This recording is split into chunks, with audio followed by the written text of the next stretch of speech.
Quick delivery service. What do you need delivered today? Hi, I'm trying to work through a last-minute to-do list for my boss. Can you deliver a hard drive to the Loop in Chicago? We can deliver that today. Okay, can you deliver 20 boxes to a client in Rockford? We can deliver that today. Can you deliver 12 pallets of tile to our customer in Naperville? We can deliver that today. Can you deliver a large envelope to Northbrook? We can deliver that today. Oh my gosh, I think my water just broke. Can you... We cannot deliver that. Quick Delivery Service delivers your package no matter the size. More than just a messenger service, Quick Delivery Service is a messenger and trucking service that can also provide scheduled routes for your daily delivery or your air shipment. Trucks are equipped to handle the load and provide ground-level service for same-day delivery. The Quick Delivery Service team of safe, licensed professionals can provide quick door-to-door service for your special delivery. QuickDelivery.com. That's QuickDelivery.com. We deliver that today. But we don't deliver this. Portions of the following show may be pre-recorded. Now, from the Signature Bank Studios. This is Chicago's Morning Answer with Dan Proft and Amy Jacobson on AM 560. The Answer.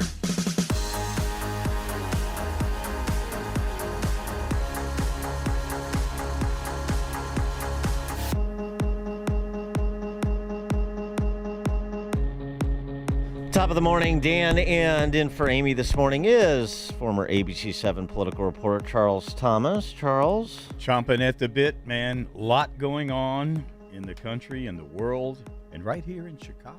Indeed, right here in Chicago, one of the things that's going on is this contretemps between BLM Brandon and, I guess, Pedro Martinez, the CPS CEO. I guess there's a bit of a row between the two of them. However, I hate these phony fights that the Chicago Press Corps always set up, like everybody's not on the same side and they're sort of just jockeying for position. There's no principles at stake here. There's no sort of policy paradigms that are in competition. It's just, who is the shot caller kind of thing. You think that? You really? Yeah.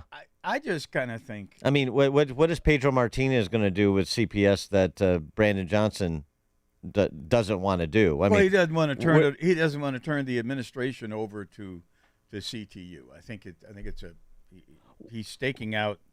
I don't think he doesn't want to. I think he just says I can't make the numbers work unless I get more money drop shipped from Springfield. You think Pedro's saying that? Yeah, I don't think Pedro is some sort of school reformer. Do you? No, but I think they're in such a position that I don't think anybody, particularly a CEO, wants his fiefdom to be invaded. And I think now you've got CTU right now in position to do what they always wanted to do since they introduced Brandon as a candidate for mayor. This is the big game. This is the payoff. This is what they've been working for a long time. Well, exactly. Stacey Davis Gates wants a Bentley and a 76-foot yacht and a nice $6 million place in a Tony area of, I guess, upstate New York. Is that where Harold Daggett lives? The longshoreman dude. She wouldn't mind having some, underworld connections or more underworld connections like Mr. Daggett appears to have. So, there's a lot of professional envy perhaps at stake here. But this is the big push. You're arguing about, he wants to, BLM Brandon wants to borrow $300 million, which will cost the taxpayers $700 million, payday loan style borrowing because you're not creditworthy. CPS isn't creditworthy. The city of Chicago is not creditworthy. But nobody particularly cares. There's no hue and cry. So this is really sort of an internal struggle for position. And Pedro Martinez probably likes his little gig too. Let me ask you this. Yeah. Who do you think? Just give me a profile of the person. Give me a name. But what kind of person would become the CEO of Chicago Public Schools if Pedro does resign? The next toady up. It would just be another toady. But what is he or she going to do? How are they going to more or less approach the negotiation? More or less do what every CPS CEO and every mayor has done, which is bend over for the teachers unions.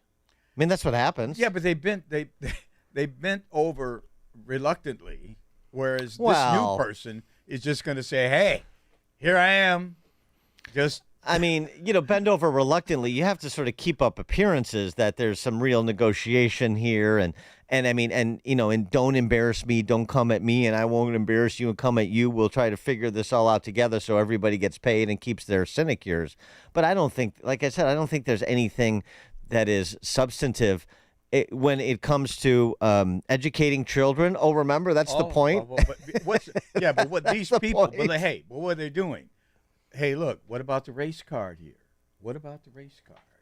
You mean How was black the- Latino thing? Yeah, man. I mean, let's face it. A lot of people who Latinos, Latinx, whatever they. Yeah, whatever most the don't, most language don't is like these days. Latinx. Yeah, I don't understand. either, man. Yeah, It's it's stupid. But anyway, I mean, this thing, people are really saying, "Hey, I mean, people were proud of the fact that there was a Latino who was running the Chicago Public Schools, and now you have this brain trust. At least the front people are black people of this CPS business. They, Jackson Potter and Jesse Sharkey, they kind of stay in the background now. Mm-hmm. So they put these two black people out there, and they've Yeah, created. you can't have too many honkies out front. Absolutely not. Yeah.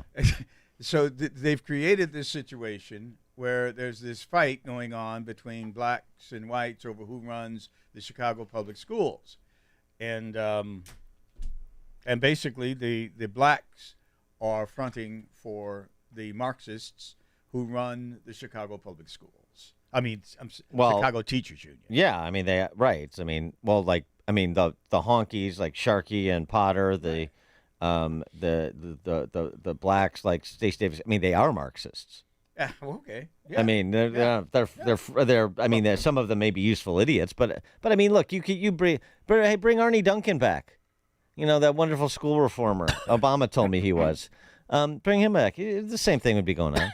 Nothing would be different, and particularly in terms of school performance, particularly important in relation to the flight from CPS, right? I mean, CPS is the incredible shrinking school district. I don't know if anybody's noticed. Probably not, because, why should you? We all rally around the shield of CPS and protect our schools and this and that. And unfortunately, since it is a supermajority minority school district, minority families and their children fare the worst, as we've long talked about in the context of promoting school choice. But, but you don't get very much pushback from those stakeholders, and so things continue to but you're getting, mosey along the way they always have. But, Dan, you're getting pushback now from activists within the Latino community, the Mexican-American community specifically, who are saying, hey, you can't push our guy out after we spent all this effort and years trying to get our guy in, and now you want to push our guy out, and Lord knows who you might replace him with, but he's going to be somebody who the union wants. Yeah, and, but I mean, they feel that their power is being diminished. Yeah, but I mean, look, that's probably true, but I mean, I'm the banality of racial politics in Chicago. I mean, I just have no interest in it. I mean, and I know that's part of the landscape, and it's real.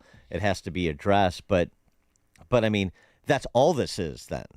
There's nothing substantive here. There's nothing that is, if it goes one way or the other, kids benefit or they don't benefit. They're not going to benefit, no matter which way it goes. Just like Rahm said, they're going to get the shaft.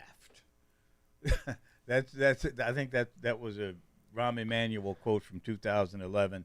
The kids always get the shaft. Yeah, well, he was part of shafting the kids. Absolutely, right? absolutely. But it was a very perceptive. What is it? Perceptive. Assessment of what goes on in the Chicago public schools. The kids always get the shaft, and the politicians are fighting. And you've got the right. The kids always get the shaft because there's no politician who will stand up to the teachers union. There's no politician that wants to conceive the Chicago public school system, and the parents and voters don't seem to care, and so we just all keep running on this hamster wheel, which is why the whole thing is Sisyphean, right? I mean, it's just I don't know that, but I mean the way the Chicago Press Corps covers this with Martinez and Johnson is just like, for example, yesterday they followed up with BLM Brandon, to try to pin him down and whether or not he did or he didn't call for Martinez to step down. I don't ever discuss personnel issues. I find it to be highly offensive, irresponsible, and raggedy, and I don't do raggedy. I don't do raggedy. Print the T-shirts. Print the T-shirts. BLM Brandon does not do raggedy. Charles, since Barbara Billingsley isn't here, can you translate that for us? What does that mean? Don't do raggedy. I don't know, man. Yeah. I do raggedy every day, man. Yeah. I shop at Costco. Yeah. Well, he doesn't. BLM Brandon doesn't. Although I don't know. I don't know if his property's any better made. His barber is like. Well, it's exactly. It's the guy who spends tens of thousands of dollars annually on his coif. So The mohawk. I think it's modified mohawk. Yeah, it's a sort of a faux hawk. It's faux hawk. Right, That's because good. it's not the Mr. T. No. But it kind of comes up to a point. Yeah. It gives him a pointy head. Yeah, he has a point. It's right on top of his head. Point on top. And by the way, for those of you who do raggedy, and you're trying to throw static BLM Brandon's way. I was elected to fight for the people of this city, and whoever's in the way of that, get out of it. He followed up that comment with this. Move, bitch, get out the way. Get out Yeah. the way, bitch. Get He out means the it. way. Move, bitch, get out the way. Get out the way, bitch. Get out the way. He doesn't do raggedy. Well, he doesn't Charles. do raggedy, but Get out the way. But the thing is, there are people behind Pedro pushing him, saying, "You fight this, you fight this, you fight this," and I don't know how you say that in Spanish. But that's what's going on. I mean, I think part of that. I don't know that Pedro is that committed to change or being anything better. I think he's being pushed by people in the Latino community to hang in there. Well, Pedro. sure, and just any other erstwhile political opponent of BLM Brandon's, and there are many, right, that don't want to genuflect before Stacey Davis Gates, but.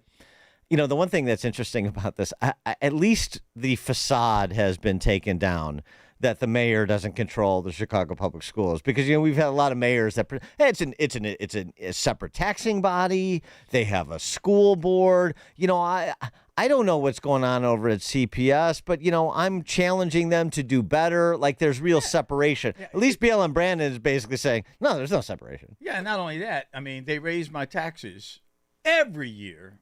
For CPS. Yeah. And then he says, well, I didn't raise taxes. We didn't raise city taxes. Hey, that's CPS. That's not the mayor. CPS. That's not us. Not us. Yeah, Get out of here with that, man. Right? Come on. That's raggedy is what that is. That's raggedy. Corey and Woodlawn. Hey, morning, Dan. How you doing again, sir? Good morning. So much to unpack here, but I'll get to it like this. The reason why James Earl Jones just passed away, he had a famous quote in Star Wars, said, "The circle is now complete." The circle is complete in Chicago. CTU is running the show from front to back. I worked elections in the 20th ward for some of the candidates. They're giving them advice on their campaigns. And CTU showed up heavily for Jeanette Taylor. They are running this show. And the reason why these kids are losing is because the parents are not fighting for them. They're fighting for the teachers union. Every time the teachers union wants something, they get out there and start campaigning. The parents join their side. They don't join their kids' side. Mm-hmm. So our kids are failing. My son is sitting at De La Salle right now because we don't have a good school in our neighborhood. So we're paying $17,000 just to send them to school. You can't trust CPS. Meanwhile, we're paying thousands and thousands of dollars in property taxes. No one's fighting for the kids. Everyone's fighting for the teachers union, and they know it. And that's why this thing is going down the hill. And this guy, Brendan Johnson, said he doesn't do raggedy. He's got a picture with Tiffany A. Hinman. He does raggedy. Trust me. Hey, Corey, so you said you're at De La Salle. So De La Salle suspended its football season, or suspend the rest of the varsity season because they don't have enough players? My son's a freshman, so he just got in there. So we haven't gotten time enough to know him very well. But right now, he doesn't even have gym right now. He just got a bunch of classes, and he's just doing that. But we'll get to know more. They just had their homecoming, so we'll get to know more pretty soon. Gotcha. All right. Thanks, Corey. No, I think that maybe Corey, as usual, is spot on. But the De La Salle thing is so interesting to me. De La Salle suspended his football season. They don't have players. I mean, how bad CPS is. I wonder about just on the athletics. De La Salle beat Foreman like 62-0. Why does Foreman have a football team? These it isn't right. Well, and you talk to somebody who coaches in CPS. He's like, you mean it is completely disorganized. Parents aren't making sure the trains run on time. You're herding cats when it comes to sports teams and buses with transportation from point A to point B. Nothing starts on time. I mean, this is a $10 billion plus system. But they can't do anything. It is Soviet. But that's the reason Stacey Davis Gates sends her son to De La Salle. Yeah, right. I mean, hey, she knows what's going on over there. But I mean, just like half the teachers in CPS who do. All right, coming up at 5:38, Doug Emhoff. What is going on with Doug Emhoff? 5:38. Now we check the headlines with Mike Scott. 55 degrees at 5:34. Typhoon Krathon has made landfall in a major Taiwanese port city. Fire at a hospital nearby has killed 9 because of the storm. Early this morning, the deaths attributed to smoke, the cause under investigation. That major island is being drenched and torn apart by winds this morning, as was the areas of the southeast impacted by Hurricane Helene, where the death toll this morning has risen to 190. Today, I approved the request of Governor Cooper for the federal government to cover 100% of all the costs for debris removal, emergency protective measures for 6 months. Speaking from the Emergency Operations Center in Raleigh, the president addressing bipartisan efforts, he says, to help storm victims. An Israeli airstrike on an apartment in central Beirut this morning has killed 7 Hezbollah terrorist-affiliated first responders. Israel has been pounding areas of the country where the militant group has a strong presence. The strike comes after 8 Israeli soldiers were killed in clashes with Hezbollah in southern Lebanon. This morning, an investigation is underway after 6 international migrants were killed by Mexican soldiers who opened fire on a truck near the border with Guatemala. 2 soldiers opened fire on that truck carrying migrants from Egypt, Nepal, Cuba, India, Pakistan, and at least 1 other country.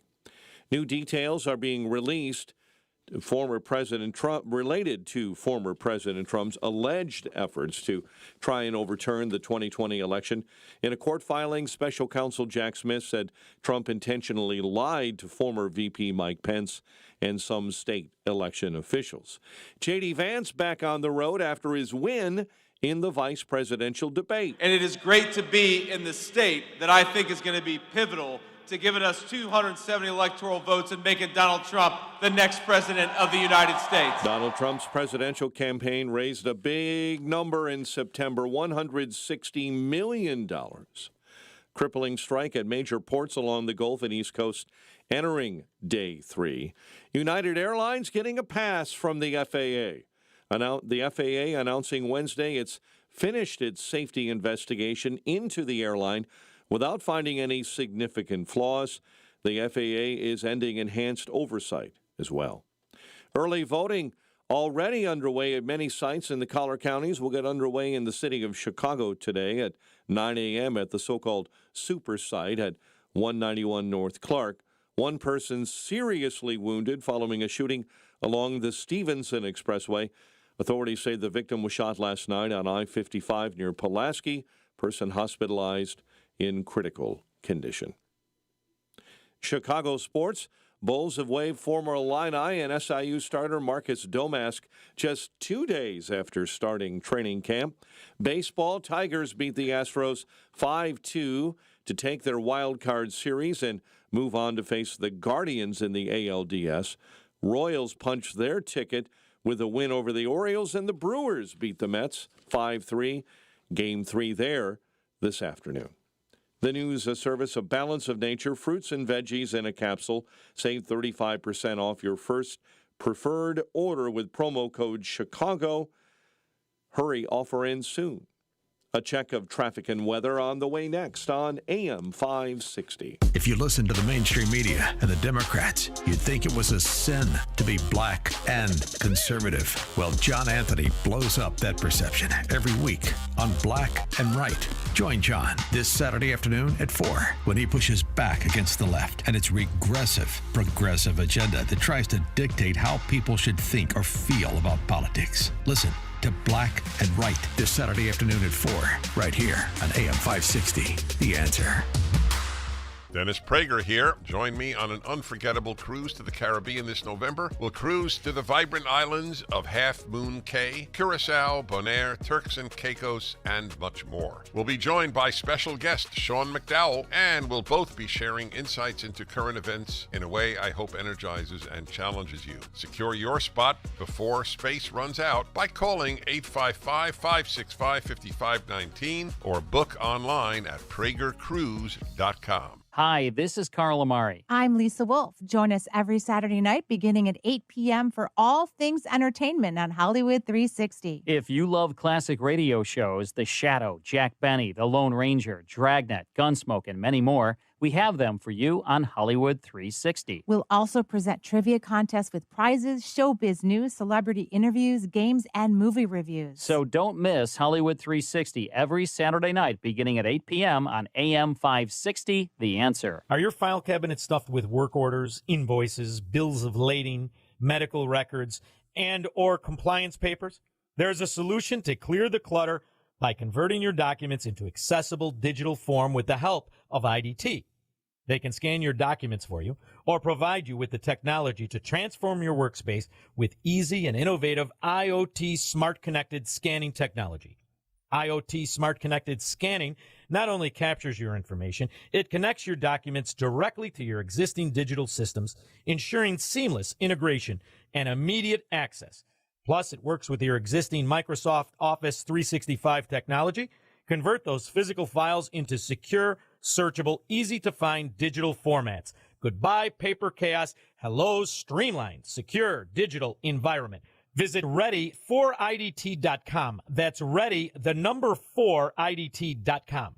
IDT, putting paper in its place. As a business owner, do you have a strategy for exiting your business? Most business owners don't. Studies done by the Exit Planning Institute show 75% of business owners who don't have an exit plan are dissatisfied with their exit, and 80% of businesses put to market never sell. Total Clarity Wealth Management understands the hesitation to discuss exiting. Will customers leave? Will competitors take advantage? Will key employees leave? That's why they offer confidential planning. Contact Anne-Marie at Total Clarity Wealth Management. Discover what the financial foundation should be to pursue an exit that is satisfying. At some point, you are going to leave your business. Will it be on your terms? Total Clarity can show you the way to financial readiness and keep you on track. Anne-Marie is a certified exit planning advisor. Visit TotalClarityBusiness.com. That's TotalClarityBusiness.com. Securities offered through LPL Financial. Member FINRA SIPC. Investment advice offered through Total Clarity Wealth Management, Inc., a registered investment advisor and separate entity from LPL Financial. Longing for thick, healthy, gorgeous hair? Say goodbye to shedding, thin, and dull hair, and hello to thick, healthy hair with Hair Volume from New Nordic. 541 Team Hochberg Traffic Center time is the service of almostfreeteeth.com. What if you could save an average of 90% for dental implants and get 100% of your smile back? It's possible. Check if you qualify at almostfreeteeth.com. Chatham neighborhood, South Cottage Grove and 79th structure fire. Multiple people transported to the hospital with injuries. It's gumming up that intersection in a big way this morning. 8094 accident, left lane block. It's on the westbound side of 8094 between Klein and Kennedy. DuSable Lakeshore Drive this morning entirely shut down northbound between Chicago and Michigan Avenue. Traffic is diverted off at Chicago Avenue. A wrong-way driver accident investigation. 3 are hurt, 2 are critical. Again, DuSable Lakeshore Drive northbound shut down between Chicago Avenue and Michigan Avenue. Chicago's Morning Answer with Dan and Amy continues next. Warmer with times of clouds and sun, high near 80 today. Cloudy and mild, a shower toward dawn, 60 overnight. 55 right now. Next news coming up at 6. Chicago's Morning Answer continues next on AM 560, The Answer. Now, from the Signature Bank Studios. Only the biggest stories, only the biggest guests, and only the biggest opinions. This is AM 560, The Answer. Top of the morning, Dan, and in for Amy this morning, Charles Thomas, former ABC 7 political reporter, don't you know? Yep, that's me. That's you, Charles. Doug Emhoff, ladies man. Move over Tim Meadows. Doug Emhoff. Remember, he's a second gentleman now. But apparently he's had much of his adult life he's spent as not very much a gentleman. Impregnating his former nanny. Wow, yeah, I know. That's not very gentlemanly, is it? No, he had to, what did he, you were telling me earlier, he pimp slapped somebody? Well, that's the story. The news story is he struck his then girlfriend in 2012. This is just before he met the love of his life, Kamala, the next year. They started dating in 2013, married in 2014. But back in 2012, the story is, the allegation, Daily Mail has it, he struck his then girlfriend in the face so hard she spun around while in a valet line after an event at the Cannes Film Festival. Ooh. Sure, A-listers. 3 unnamed friends of the woman told the Daily Mail this. Now, this is shocking and discouraging news from a man who is, number one, the sex symbol of our time, and number 2, has redefined masculinity. I don't know if you knew. He redefined masculinity. Hey, man, you know what they say.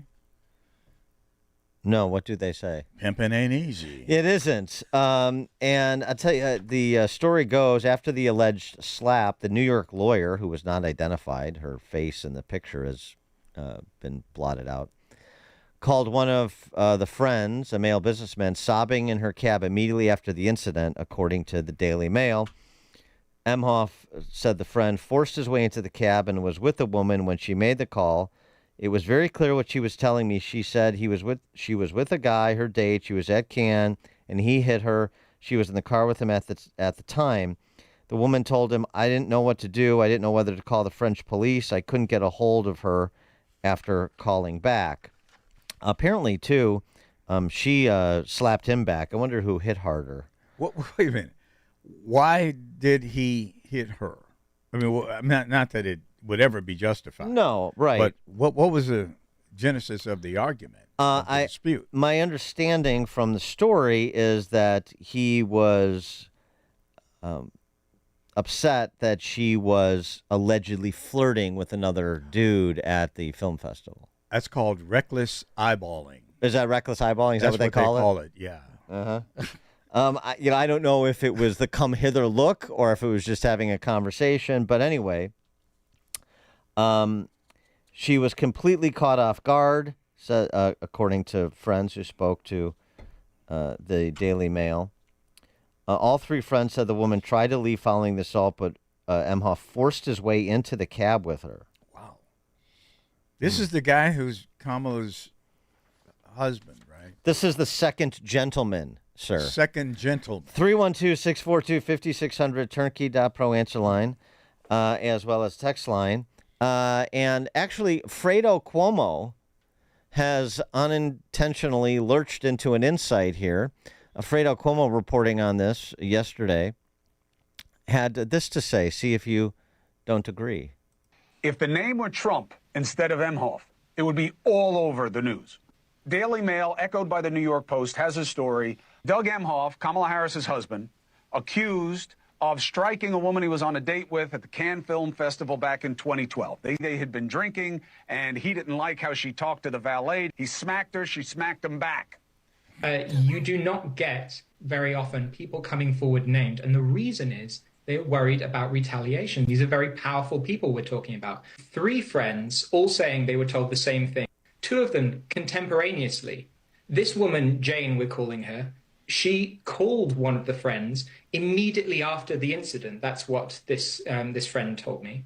Ordinarily, I don't care about these stories. You could say, well, there may have been an assault. Well, she didn't go to the police. He's not really running. But again, if it were Trump or anyone related to him, it would be on every TV show that is on right now.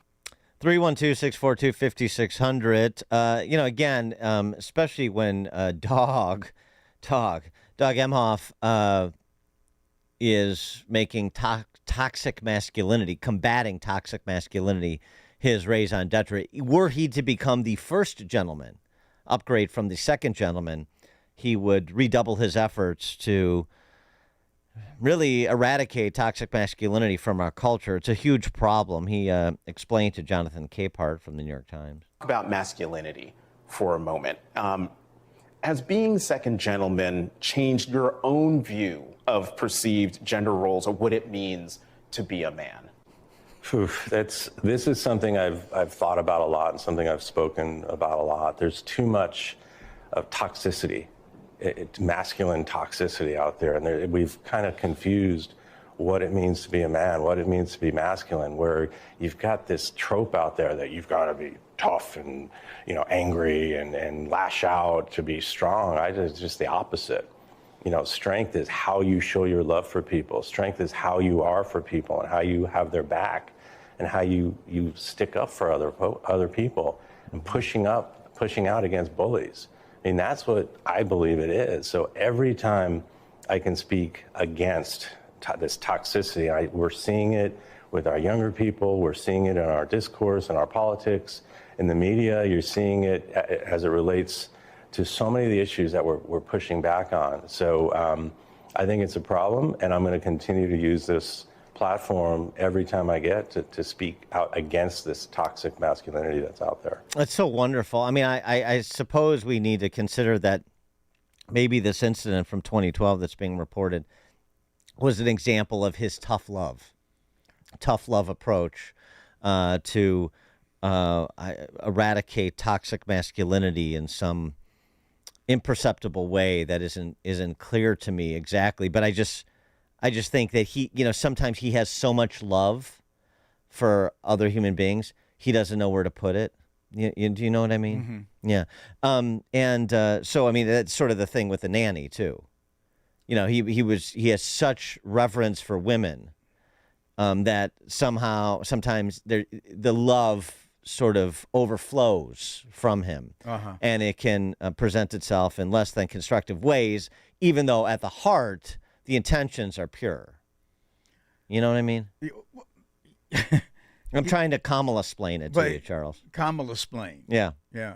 That was a word salad, by the way. Thank you, Dan. Yeah, thank you. That was. Yeah, well, you got the dressing here that I could put on that? I don't have any dressing for it. I'm trying to fold into, how the left thinks and what they believe and what they are willing to delude themselves into believing. I mean, look, no less a intellectual giant than former White House spokeswoman Jen Psaki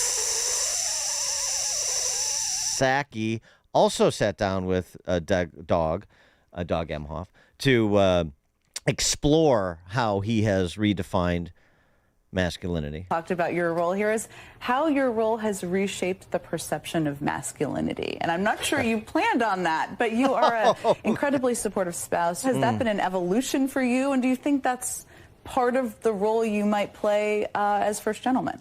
It's funny. I've started to think a lot about this. I've always been like this. My dad was like this. Always. And to me, it's the... Always. Once upon a time, I used to knock boots and bitch slap.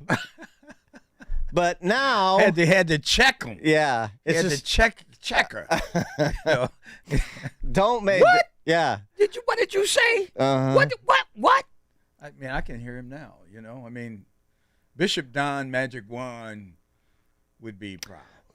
Well, Bishop Don, the Magic Wand, wow. He used to, he was a... He was a famous Chicago pimp. Yeah, pimping ain't easy. I've heard that. I mean, you got ups and downs and all that. Sometimes you just got to, you know, they believe you just have to check them. Mm-hmm. And I don't know. Yeah, you gotta sort of Rick James it a little bit. Yeah. Yeah. No, I get it. I mean, you know, it's just strange times, Doug's evolution. It's just very interesting to watch this all play out. And by the way, to the extent, well, it's a he said, she said. Excuse me, we are supposed to believe women and their friends when there is a specific allegation of abuse, and we have a specific allegation of abuse that's corroborated, as reported by the Daily Mail, as I said. So, I mean, I'd love to. I'm going to be anxious to see how the P-hats deal with this. I suspect they'll deal with it by just completely ignoring it. By completely ignoring it, yeah. Because there won't be any questions. Right. I mean, won't be any questions, and they'll dutifully be willfully blind, which they are on so many things that would otherwise expose their hypocrisy. Did Jean, what's her name, Psaki? Psaki, yeah. Did she ask him about the nanny or anything? No, they didn't get into that. They didn't get into that. Yeah, there's no need to get into the ugliness when you're focused on so much positivity that Dog is providing by going after toxic masculinity, redefining what it means to be a man in 2024 America. He's doing a hell of a job. And this story would really get in the way of joy. The joy vibe? The joy vibe. Mm-hmm. I mean, it would really get in the way of that, I think. I mean, I'd sort of like to see. I wonder what like Dog was. I mean, at the beginning of the hip hop era, you know, he was coming of age during that time. I wonder if he was, you know, decked out, maybe had the walking stick, a la Don the Magic Wand, and others such. The chalice. The chalice, yeah, the Little John chalice, if you will. Yeah. You were mentioning off air about this documentary that I must see. Oh yeah, you got to see that. Some of the lingo I just used was from this 1995 documentary called "Pimps Up, Hoes Down." Pimps Up, Hoes Down. And did that win Best Picture? It could, in a certain genre. Yes, certainly. Pimps Up, Hoes Down. Don Magic Wand has a pivotal role in it. Chicago's well represented. Well represented, and they have this other guy in there called Mr. White Folks. It was for diversity. It's great. Even back in 1995, they had diversity. I didn't know pimps were ahead of the DEI curve. Definitely. That's the Pimps wonderful. had DEI in 1995. Pimps Up, Hoes Pimps Down. Up, Hoes Down. With starring Bishop Don Magic Wand, several other pimps. Mr. White Folks, where is he from? You know, Detroit? Well, like White Boy Rick? I think he played through Chicago at some point. I mean, because it was a national documentary. Well, but Chicago has long been an incubator for pimps that go on to pimp in other cities. Absolutely. And, you know, you can Google Mr. White Folks, and they'll tell you, because he is quite – I don't know if he's still living. I mean, that was 30 years ago when this documentary was produced, but – I wish the Wayans brothers, you know, a la I'm Gonna Get You Sucker, the black exploitation film spoof they did, which is just a classic. It was so funny.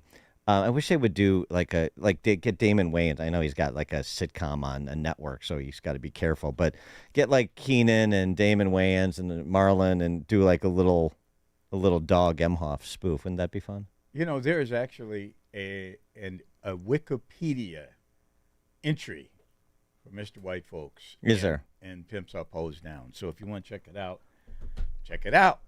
They give you an insight into maybe what Doug Emhoff was thinking when he allegedly, should I say, slapped around this woman in 2012. Family friendly, the film? No. Okay, good to note. Parenthetical note. It's like a hot, steaming cup of information to start your day. It's Chicago's Morning Answer on AM 560. The Answer.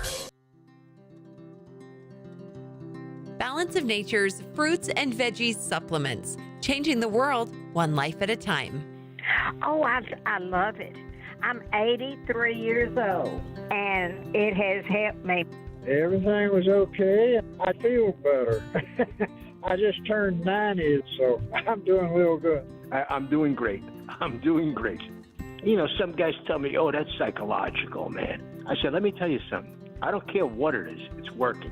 Start your journey with Balance of Nature supplements. Call 1-800-246-8751 or go to balanceofnature.com and sign up as a new preferred customer. And for a limited time, get 35% off your first order with free shipping and our money-back guarantee. Go to balanceofnature.com or call 1-800-246-8751 and get this special offer by using discount code CHICAGO. I'm worried about Mom. She's having a tough time moving around the house. Oh, I know. She still thinks she can do everything on her own. Exactly, but I've been over there every day this week, helping her navigate the stairs, cooking meals, reminding her to take her medicine. I'm always nervous when I leave. You know what? I admire you for taking care of Mom.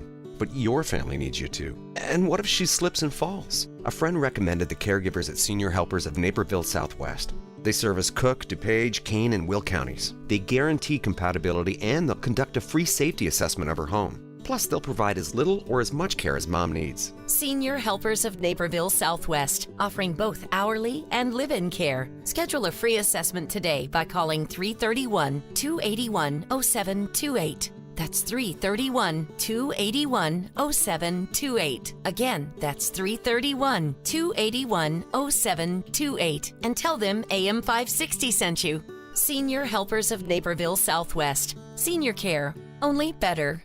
AM 560, The Answer. All right, coming up at 6:06. Nikki Haley says MAGA is in danger of going fringe.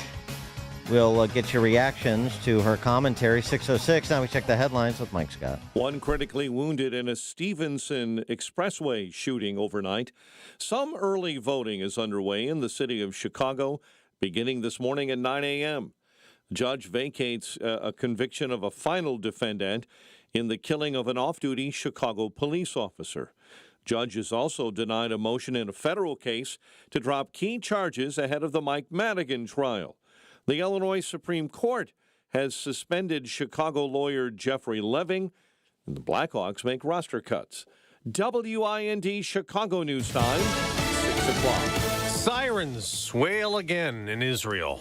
I'm Dave Anthony, Fox News. After a Houthi drone attack, though, Israeli officials say those were shot down as they keep launching airstrikes in Lebanon. A municipality building was hit overnight, and Israel claims that it killed 15 Hezbollah terrorists. Not only were the terrorists inside the building, but also a large stockpile of weapons. Israel's now encountering real resistance from Hezbollah on the ground, though. Israel announced 8 soldiers were killed yesterday and several more seriously injured after an ambush in southern Lebanon. Fox's Nate Foy in Tel Aviv. It's up to 191 deaths in all of Helene's devastation as crews search for people still unaccounted for. There are still about 1 million power outages. Hurricane Helene has been a storm literally of historic proportions. President Biden got an aerial tour of the destruction in western North Carolina. So I'm here to say the United States, the nation, has your back. He'll go to Florida today and Georgia, where Vice President Harris toured damage yesterday. Former President Trump will campaign in Michigan today after railing against Special Counsel Jack Smith's updated federal case, again calling it election interference. Earlier this year, the Supreme Court ruled that presidents and former presidents are immune from prosecution for official acts,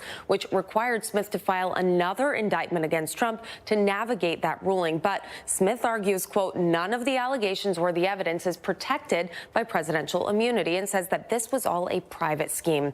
Smith's filing alleging in part, quote, when the defendant lost the 2020 presidential election, he resorted to crimes to try to stay in office. Fox's Brooke Singman. For a third day, dock workers are out picketing and on strike at ports from Maine to Texas. Make a deal! Make a The port strike is costing the economy up to $4.5 billion a day, according to economists. And because of this, many of the cargo ships that usually deliver goods to East Coast and Gulf Coast ports are now stuck offshore. That's Fox's Brooke Taylor in Houston. America's listening to Fox News. 55 degrees at 6:02 on AM 560, The Answer. Good morning. I'm Mike Scott. Traffic note to start our news this morning. DuSable Lakeshore Drive entirely shut down on the northbound side between Chicago Avenue and Michigan Avenue. A wrong-way driver accident investigation continues. 3 are hurt, 2 critically, and traffic is being diverted off and then detoured off northbound Lakeshore Drive this morning. Early voting is underway at many sites in the Collier counties and will get underway in Chicago today at the so-called voting super site at 191 North Clark, beginning at 9 a.m. One person seriously wounded. It all follows a shooting along the Stevenson Expressway. The victim shot last night and critically wounded near Pulaski. Lanes were temporarily shut down for a few hours as authorities investigated. Anti-violence advocates are calling for the return of ShotSpotter, the city's gunshot detection technology disabled by Mayor Brandon Johnson. The call to return follows several deadly shootings. She was so kind-hearted. Sierra never crossed nobody, did nothing wrong to nobody. This was uncalled for. And this is why I feel like they should never took the ShotSpotters off. My friend was found in the alley later. Friends and family members of the 19-year-old Sierra Evans gathered last night near the spot where her body was found. Saturday's deadly shooting was just one of several incidents with a delayed police response since the mayor, Brandon Johnson, disabled ShotSpotter and tabled the city's ShotSpotter contract on September 23rd. Torrey Taylor, the Bears' rookie punter, was named NFC Special Teams Player of the Week yesterday. Taylor and the Bears host Carolina this Sunday. Bulls have waived former Illini and SIU starter Marcus Domas just 2 days after beginning training camp. It is likely he'll end up with the Bulls' G League squad. The news service of Blue Stars Security. Support our police and hire the police to personally protect you and your business. Visit online at bluestarssecurityllc.com. A check of traffic and weather on the way next on AM 560. November 2nd, 2020, marked the 100th anniversary of the first commercial radio broadcast. We're still here, and we're bigger and better than ever. You can still listen to us over this great radio station, but now there are no limitations. Your smartphone is now your smart radio. Listen to us online on the app, TuneIn.com, iHeartRadio, and Odyssey.com. Your smart speaker can find us too. With radio, there is no separation anxiety. We're always on. AM 560, The Answer. Balance of Nature's fruits and veggies supplements, changing the world one life at a time. I'm a 70-year-old man. I'm not a young guy, and I'm an ex-athlete. Well, yeah, when I was taking it, I recognized that I was feeling better. You know what I'm saying? And just mentally knowing is important also. I am a customer of you guys. I love your product. Love it, love it. Nothing but good things to say about your product. I love it. And as long as y'all are going to sell it, I'm going to take it as long as I can. Start your journey with Balance of Nature supplements. Call 1-800-246-8751 or go to balanceofnature.com and sign up as a new preferred customer. And for a limited time, get 35% off your first order with free shipping and our money-back guarantee. Go to balanceofnature.com or call 1-800-246-8751 and get this special offer by using discount code CHICAGO. Hey, if you're in the market for a rifle, a shotgun, or a revolver, you definitely want to go with the best in the business. And as far as I'm concerned, that's only one place, Henry Repeating Arms. You're going to be amazed by the quality craftsmanship, the buttery smooth action. It makes them a pleasure to shoot. Every one of my Henrys accurate right out of the box. They've all been reliable ever since. Now, the best way to learn about Henry's 200 models, just go to their website. It's one word, henryusa.com. You'll get a free catalog. They'll send you free decals, a list of dealers where you are, and they have a great newsletter as well. And they showcase their Made in America firearms. Henrys are backed by a lifetime warranty, 100% satisfaction. Made in America, not made at all. That simple. And if you have questions, you can call their award-winning customer service department. Speak with an expert that will help you. Make sure you go to henryusa.com, get your free catalog, free decals, a list of dealers where you are, henryusa.com, a great American company. We know what a woman is. And at Natural Womanhood, we believe that a woman's fertility is beautiful, powerful, and healthy, not something to be controlled or destroyed by doctors and big pharma. Women deserve better.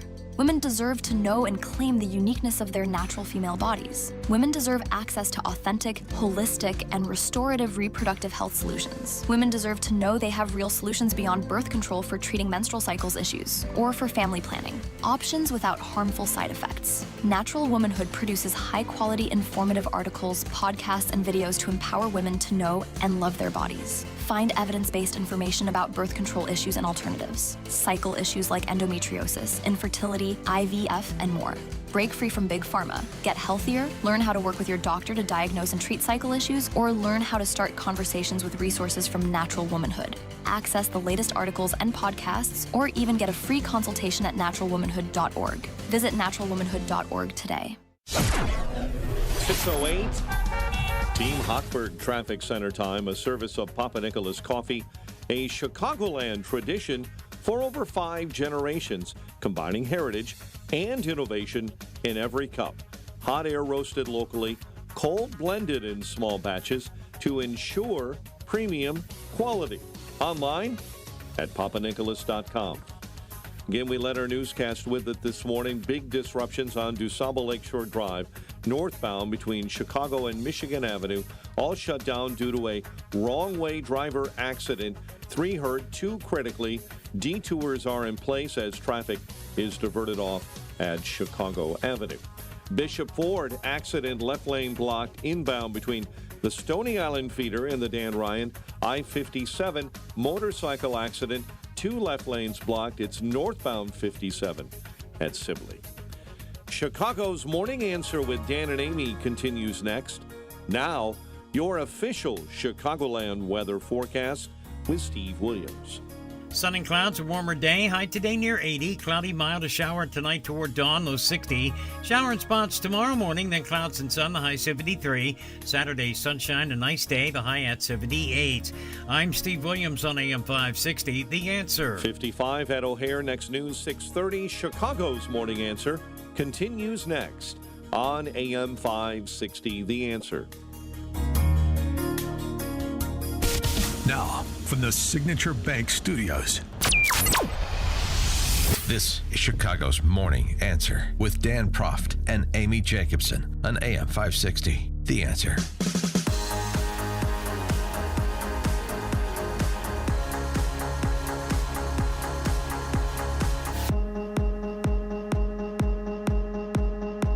Top of the morning, Dan, and in for Amy this morning, Charles Thomas, former ABC 7 political reporter. Still kicking. And Charles, Nikki Haley was on a Sirius XM program, and she was asked a good question from a caller about the MAGA movement. And I want you to listen to her answer and tell me if you agree with her that MAGA, as she puts it, you'll hear, is starting to, quote-unquote, fringe out. Is MAGA starting to fringe out? 312-642-5600, turnkey.pro answer line. Here it is. Hi. We want to know what you think about, the idea that the Republican Party has kind of been lost to the MAGA movement forever. And is there really any truth to the Democratic, old Republican, neocon one-party idea? It's a great question. I'll tell you this, because I think it's worth looking back. I was elected governor during the Tea Party movement, and at that time it was taxed enough already. And the majority of Americans had had enough with government disrespecting their taxpayer dollars. And so you saw a groundswell of people get elected under the Tea Party movement. And then starting that was 2010, in 2012 going into 2014, the Tea Party movement started getting fringy. It started focusing on things that weren't about taxed enough already. And it was going into things that, they were loud, but it was things that not everybody cared about. And they started electing candidates that couldn't win general elections. And we saw it go to the wayside. Now you fast forward, and we started losing elections. Then you go to 2016, and you had MAGA come about. And MAGA very much was, people were tired of government. They were tired of government intrusion. They were tired of government being slow. They didn't trust government. It was just, they wanted to see the red tape out of the way and, all of these things. And so the MAGA movement was born with the help of Donald Trump. A lot of Americans wanted to see the change that Donald Trump brought in. But what you're seeing is the MAGA movement's doing what the Tea Party did. It's starting to fringe out, and they're caring about these one-off issues that wasn't something that was thought about. That's not all of MAGA, but you're seeing it kind of fringe out. And what's concerning is you're seeing certain MAGA people not like other Republicans. And so MAGA doesn't like moderate Republicans. They don't necessarily talk about independents. And the biggest thing I'll say, especially going into a presidential election, I would remind MAGA, you need everybody. You need those rhinos you talk about. You need suburban women. You need independents. You need people who don't necessarily think like you, because that's how you win an election. MAGA is fringing out, Charles, because of the antipathy for moderates, and they need to focus on independents and suburban women and so forth. It's flaming out like the Tea Party did, and for the same reason. Do you agree? 312-642-5600, turnkey.pro, answer line and text line. You know, Republicans need MAGA more than MAGA needs Republicans. I mean, traditional Republicans are identified as part of the problem. If I were to describe myself, and I think a lot of MAGA people feel the same way, we're independent of the Republican swamp, as the Republicans in the swamp, as well as the Democrats. I mean, MAGA is an independent movement, and it's led by Donald Trump. But I see people like J.D. Vance jumping on board, and J.D. Vance, man, that was one of the most impressive performances introducing oneself to the electorate that I've ever seen. I mean, they called that guy weird, remember? They called him weird just a few weeks ago. He was a model for temperament. That's what I saw, and I'm only speaking personally. But his temperament was what I thought is a temperament that this country has got to adopt at some point in the future. He was reasonable. He was calm. He wasn't calling people names. He was everything that we should be, respectful of the other side. Is he MAGA? Is that MAGA? Then I think he was a model for the future in the country. I don't want to be getting off the subject, but again, I think Republicans need MAGA more than MAGA needs Republicans. MAGA is an on the ground. I mean, first of all, that's a label that Joe Biden had created, talking about MAGA Republicans.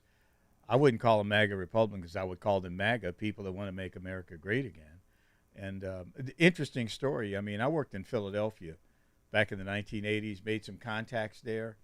One of my good Democratic friends who's working on the ground in Pennsylvania right now is saying that Donald Trump, their internal polls, these are the ones that don't make the news stories, but their internal polls are showing Donald Trump up 6-1 in small town rural Pennsylvania.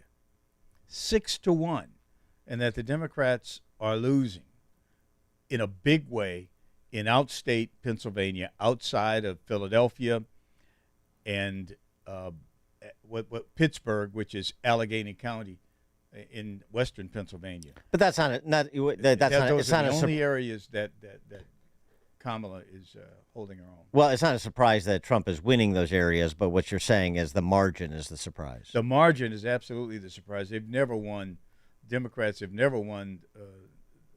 I mean, Republicans have never won those areas that way. Remember, these are a lot of coal mining areas. Well, that's industrial areas, small towns. Right. Selena Zito writes about those areas all the time because she's out in the Pittsburgh way, and she travels. But yeah, so I mean, that's one point in response to Nikki Haley is, boy, I don't know. I mean, the turnaround of working class, quote unquote, working class Americans from the Dems to MAGA is pretty pronounced, and this has become really the base of the Republican Party. And maybe Nikki Haley doesn't like that, but it's hard to say. There's a fringy element to it when you're the party of well, just in terms of the non-college degreed, a great percentage of 2/3 of the country. Right, and I when you're for the blue collar, 40 to 60 hour a day worker that plays by the rules, and does what you're supposed to do, and feels like he or she have been fleeced by a government they finance over the past few decades, which of course gave rise to the Trump surprise in 2016, at least a surprise to the ruling class. It's very interesting. I also think her assessment of what happened with the Tea Party movement is wrong. Mm-hmm. Furthermore, the idea that MAGA is getting fringy, it's sort of petering out as we enter as we're a month away from the election in this 2024 cycle. Her calling a MAGA voters fringe is akin to Hillary Clinton calling MAGA voters deplorable. Well, also just on the candidate side, I'm sorry, who have they elevated, including with Trump's backing? Senate candidates like Dave McCormick in Pennsylvania. I mean, he's not running ads saying I'm not a witch. Tim Sheehy in Montana, who's leading right now, military. Captain Hung Kao running against Tim Kaine in Virginia. Bernie Moreno in Ohio, who's in a dogfight. Eric Hovde in Wisconsin, who's in a dogfight. Jim Justice in West Virginia, who's a Republican, who's going to replace Joe Manchin, and he's a Democrat turned Republican. Justice is former governor, or outgoing governor when he becomes senator. So I'm sorry, what is the fringy that's happening here? Fringe, man. What's fringe about working people? And the Tea Party movement didn't peter out because of the few bad candidates that were elevated, which was, by the way, basically a response to, we'll do anybody but the incumbents who have sold us out, who continue to lie to us and throw them at the Democrats. And so sometimes you didn't always get the best alternative. But the fact that that dynamic was afoot was the fault of these surrender Republicans in the House and the Senate. And it petered out because of, in part because of, not because they took on other issues. I mean, people are more than just economic beings. So it's more than just quote unquote tax cuts and reduction in spending. By the way, none of that occurred. And tax cuts did under Trump. But I mean, in terms of the shrinking of the state, so this revolt sort of got, to some extent, stunted by the very people who were the beneficiaries, like Nikki Haley. Yeah, right. So that's one thing. And then to the extent it subsided briefly, it essentially resuscitated and represented itself in 2016. So I wouldn't say it's petering out at all. I would say, if anything, it's intensifying and drawing new acolytes. Like, for example, what we're seeing, certainly in polling, in terms of the greater percentage of Black and Latino voters that Trump is getting the support of, as compared to the windblown country club set of yore, like Mitt Romney. So yeah, I think she's this is the problem with Nikki Haley, for all these Nikki Haley supporters in the primary and since, he should have picked Nikki Haley. Nikki Haley is tone deaf. Nikki Haley is very conventional. She has the depth of a cookie tray when she is thinking about these things, as evidenced by an answer she gave. The answer she gave right here. Then there are many other examples I could give. That if that's the future of the Republican Party, is to go back to Nikki Haley, where you're a big government Republican pretending not to be and scolding the unwashed masses for not falling in line, having an opinion, daring to challenge the established hierarchy of the party. Well, I don't think that's going to be a very popular opinion. I don't think that's something you could sell, and it's certainly not going to be a majority party. Don in Palm Desert, California. You're on Chicago's Morning Answer. Good morning. Good morning. The Answer. I am a father of 5. Wife and I have put 5 children through college. No student loans. paid cash money. We go to church every Sunday. I'm Roman Catholic. I've paid all my taxes. I save my money. I have a 401k. I believe in God, family, and country. So if that's MAGA, I'm proud of it. Nikki Haley is a Trojan horse, and that's all there is to it. Thanks, Don. Greg, Jefferson Park. Hey, good morning, guys. Charles, always great to have you on. Thank you. You know, Nikki Haley talked about both the Tea Party and, MAGA with this fringe thing, yet failed to give one example whatsoever of what fringe meant or why people were going away or what, fringe is. I welcome people to look up some of the Democrats who have told the Democratic Party to pound salt. I saw last week a fundraiser. Her name is Evan Barker, who, went to the convention here in Chicago, and she basically told the Dems to stick it afterwards. You can see her on YouTube. She's been on Fox and stuff. You guys have a good one. Thanks for the call, Greg. Jordan Antioch.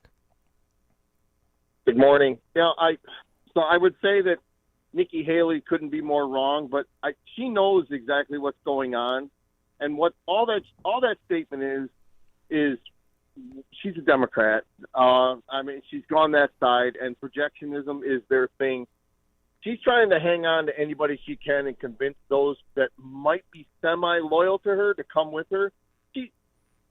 Speaking of fringe, she's on the outside looking in. She knows that it's gaining traction. Look at what's going on right now with the storm damage. If you don't think that more people now, as opposed to 1 week ago, are even more sick of the government and people like her in the government, you're crazy. She sees the writing on the wall, and she knows that she's on the outside looking in, and she's slowly getting pushed further to the outside. She's just trying to take whatever she can and try to convince people that they're wrong and she's not wrong. It's a sales pitch. That's all it is. She knows. She's done. Thanks for the call, Jordan. Yeah, I think there's something to that. If you're looking at 2028, what's my lane?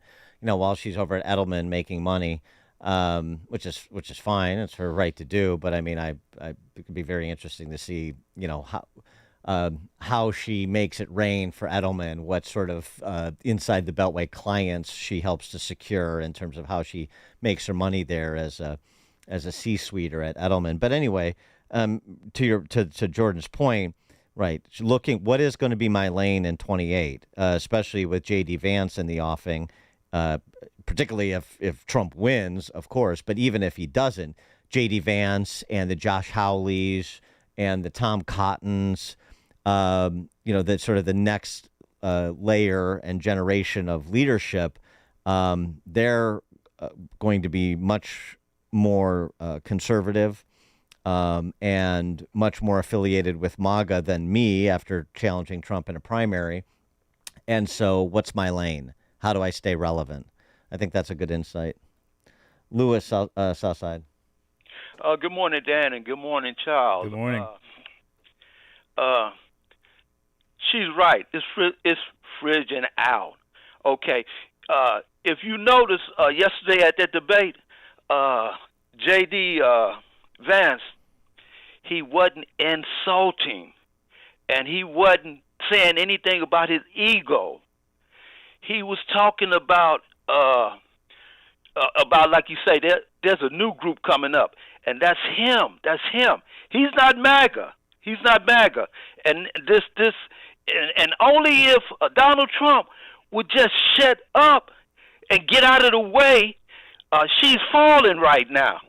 But if he keep insulting her and everybody else, he keep talking about his ego and not focusing on the issues. That's what J.D. Vance was focused on yesterday. He talked about the issues. He didn't talk. He stayed focused on the issues, not about insulting people, not about his ego, right? Not about anything, but just the issues. And he was focused on the future. Thanks. And he is the future of the Republican Party. I'm not a Republican. I'm an independent. And I want to vote for Donald Trump. I voted for Donald Trump in the past, twice. But Donald Trump won't Donald Trump keeps saying that he understands, and he doesn't understand. He doesn't understand that he's winning right now.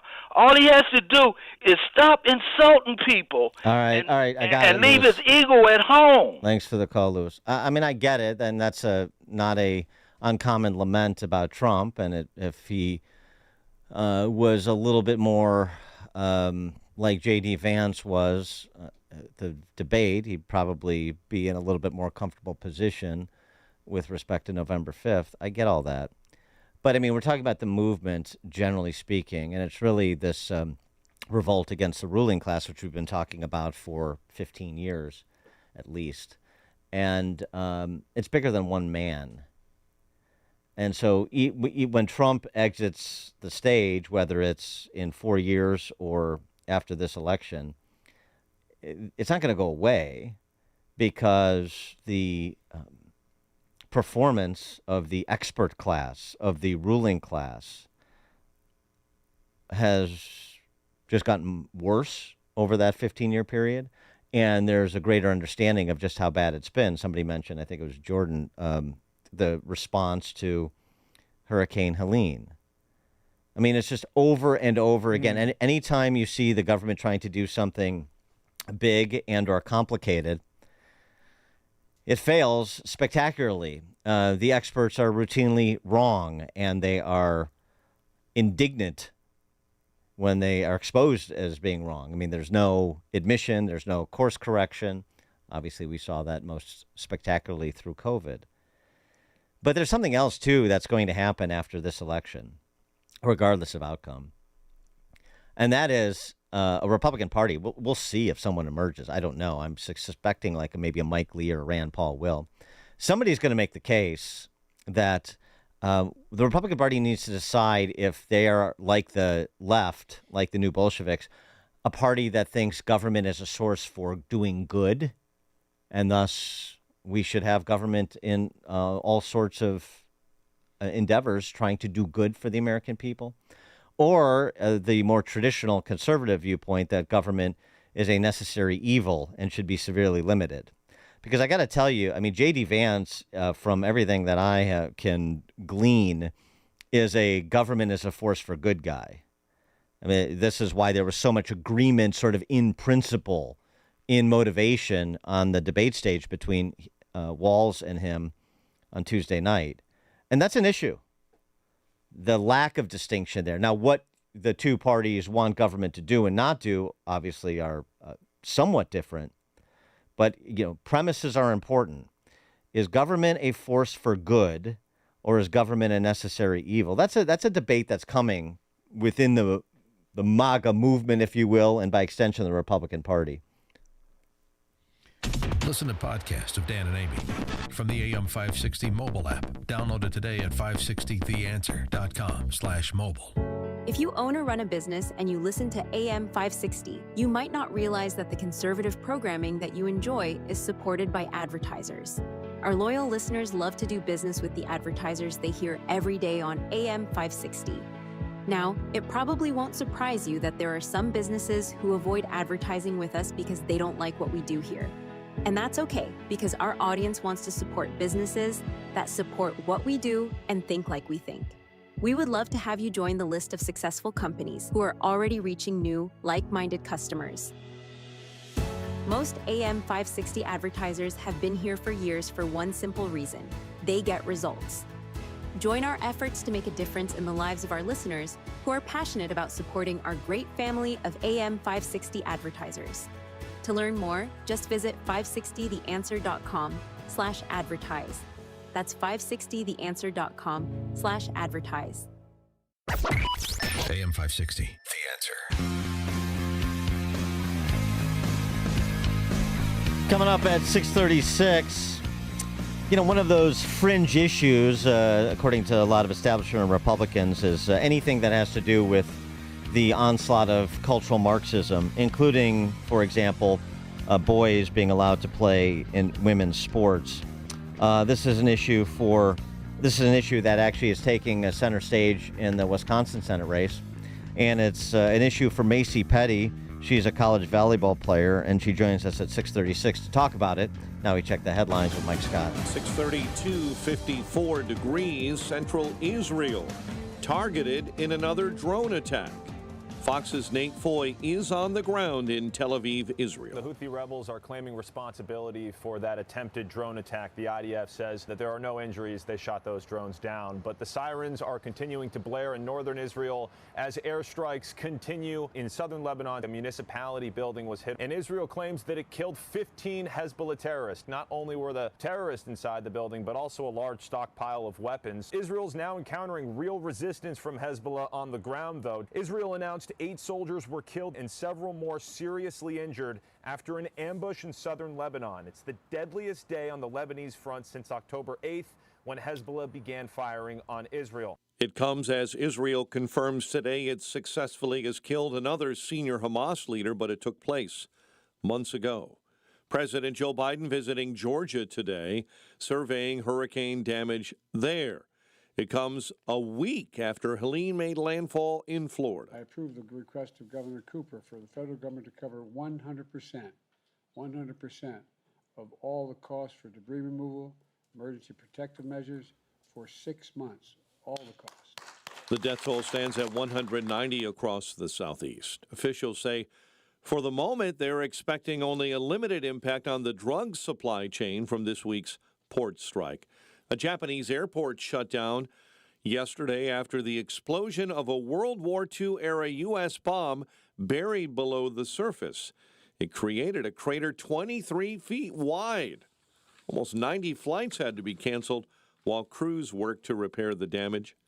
It may sound counterintuitive this morning, but there's a brand new study that shows that a short phone break enhances student focus in college classes. Researchers at Southern Illinois University have been studying college students and found letting them have a brief phone or technology break boosted classroom performance significantly. Early voting already underway at many sites in collar counties will get underway. In Chicago today, the so-called voting super site is expected to open at 191 North Clark around 9 a.m. One person seriously hurt following a shooting along the Stevenson Expressway.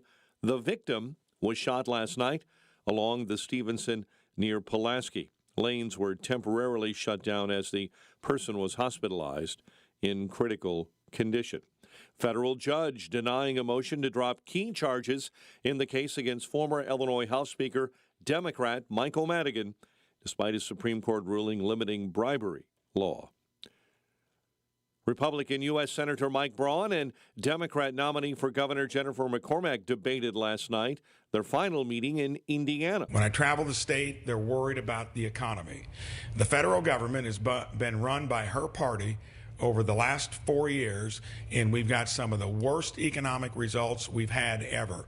And when your game plan is to borrow and spend through the federal government and do it on the backs of your kids and grandkids, we need a better business plan.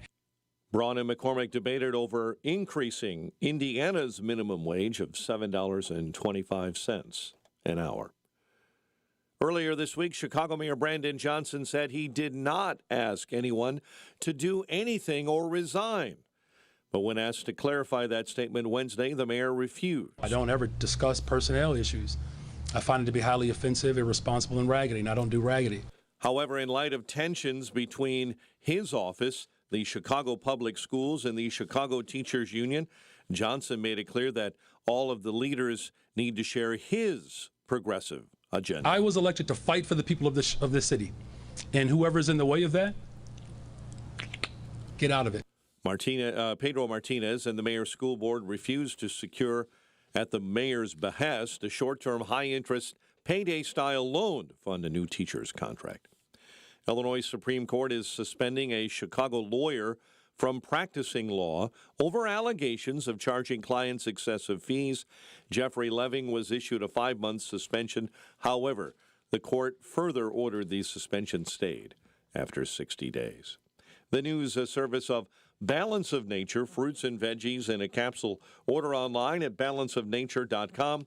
Use coupon code Chicago to save 35% as a preferred customer. A check of traffic and weather on the way next on AM 560.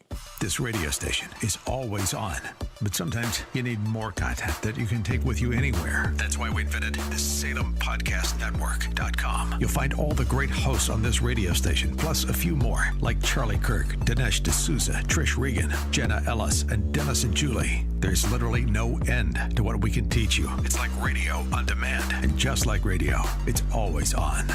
Go find out what you're missing. Download the app, SalemPodcastNetwork.com. Balance of Nature's fruits and veggies supplements, changing the world one life at a time. I'm a 70-year-old man. I'm not a young guy, and I'm an ex-athlete. Well, yeah, when I was taking it, I recognized that I was feeling better. You know what I'm saying? And just mentally knowing is important also. I am a customer of you guys. I love your product. Love it, love it. Nothing but good things to say about your product. I love it. And as long as y'all are going to sell it, I'm going to take it as long as I can. Start your journey with Balance of Nature supplements. Call 1-800-246-8751 or go to balanceofnature.com and sign up as a new preferred customer. And for a limited time, get 35% off your first order with free shipping and our money-back guarantee. Go to balanceofnature.com or call 1-800-246-8751 and get this special offer by using discount code Chicago. Listen up. I'm talking to those of you who wake up day after day with joint pain in your knees, maybe your shoulder, ouch, maybe your hips. Hi, Amy Jacobson here, and let's talk about real, lasting relief. People here in Chicago are reducing the inflammation, getting mobility back, getting their lives back. QC Kinetics is the nation's leader in cellular therapies. What's that? QC Kinetics uses your own body's healing properties in those achy joints. Cutting-edge treatments that require no surgery, no drugs, no downtime. You know, the choice is yours. You could continue with the steroids and daily medications, pursue surgery and a long recovery, or you could see if you're a candidate for regenerative treatments. Find out with your free consultation at QC Kinetics. New locations in Crystal Lake and Gurnee. Saturday appointments available. You've got nothing to lose. Do it. 312-809-5955. That's 312-809-5955. 312-809-5955. I'm worried about Mom. She's having a tough time moving around the house. Oh, I know. She still thinks she can do everything on her own. Exactly, but I've been over there every day this week, helping her navigate the stairs, cooking meals, reminding her to take her medicine. I'm always nervous when I leave. You know what? I admire you for taking care of Mom. But your family needs you too. And what if she slips and falls? A friend recommended the caregivers at Senior Helpers of Naperville Southwest.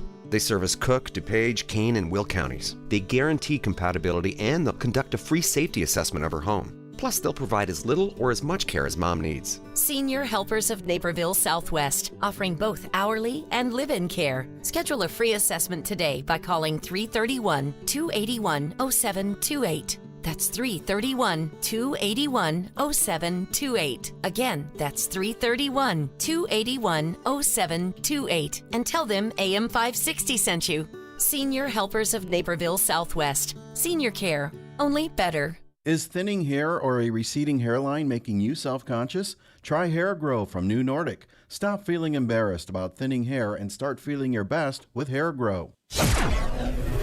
641, let's get a quick update on the roads. The service of Robert Half. 9 of 10 hiring managers are having difficulty hiring. Robert Half is here to help. They're recruiting professionals, utilize their award-winning AI to connect businesses with highly skilled talent. Visit roberthalf.com/talent today. In our Team Hochberg Traffic Center, outbound Edens, accident on the off-ramp to Dundee Road. It's blocking the right-hand shoulder. Ike on the inbound side, already 50 minutes, 390 into the old post office. I-57, an accident blocking 2 left lanes involving a motorcycle northbound at Sibley.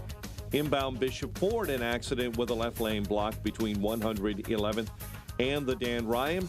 We've told you all morning about DuSable Lakeshore Drive. Northbound entirely shut down between Chicago and Michigan Avenue due to an investigation into an earlier serious wrong-way crash. Chicago's Morning Answer with Dan and Amy continues next. A warmer day ahead, clouds and sunshine, and a high near 80. Currently partly cloudy and 54. Next news at 7. Chicago's Morning Answer continues next on AM 560, The Answer. Now, from the Signature Bank Studios. Only the biggest stories, only the biggest guests, and only the biggest opinions. This is AM 560, The Answer. Top of the morning, Dan, and in for Amy this morning, Charles Thomas, former ABC7 political reporter. Great to be here. And Charles, as I mentioned before Mike Scott's news, Eric Hovde, who's a Republican candidate for Senate in Wisconsin, has closed his deficit with Tammy Baldwin. I believe it's within the margin of error. She was seen as a prohibitive favorite. And in part because he is not shying away from taking up some important cultural issues. James Freeman in the Wall Street Journal writes about the race a bit under the headline, Defend Girls, Win a GOP Senate. That's a simple message. We're going to be the party that defends women and women in sport, women in the women's bathroom, and so forth. Hovde mentioned in this taking up this issue as he traverses the great state of Wisconsin. His daughter was a standout athlete in high school, but that her sporting career, he said, would have been dramatically impacted if she competed against athletes who were born males. He said, I'm quoting, it was wonderful seeing all the opportunities she had to compete in sports and achieve the success she did, but if she would have had to compete against guys who robbed her of those opportunities, I find that as a father fundamentally wrong. Yeah, that would not have been a controversial statement too long ago. He is also, in an interview he did, Hovde, with Barton Swaim at the Journal, has gone after Tammy Baldwin for giving taxpayer money to groups that promote letting kids transition to another gender, which she has. This also came up to some extent in the Virginia Senate debate.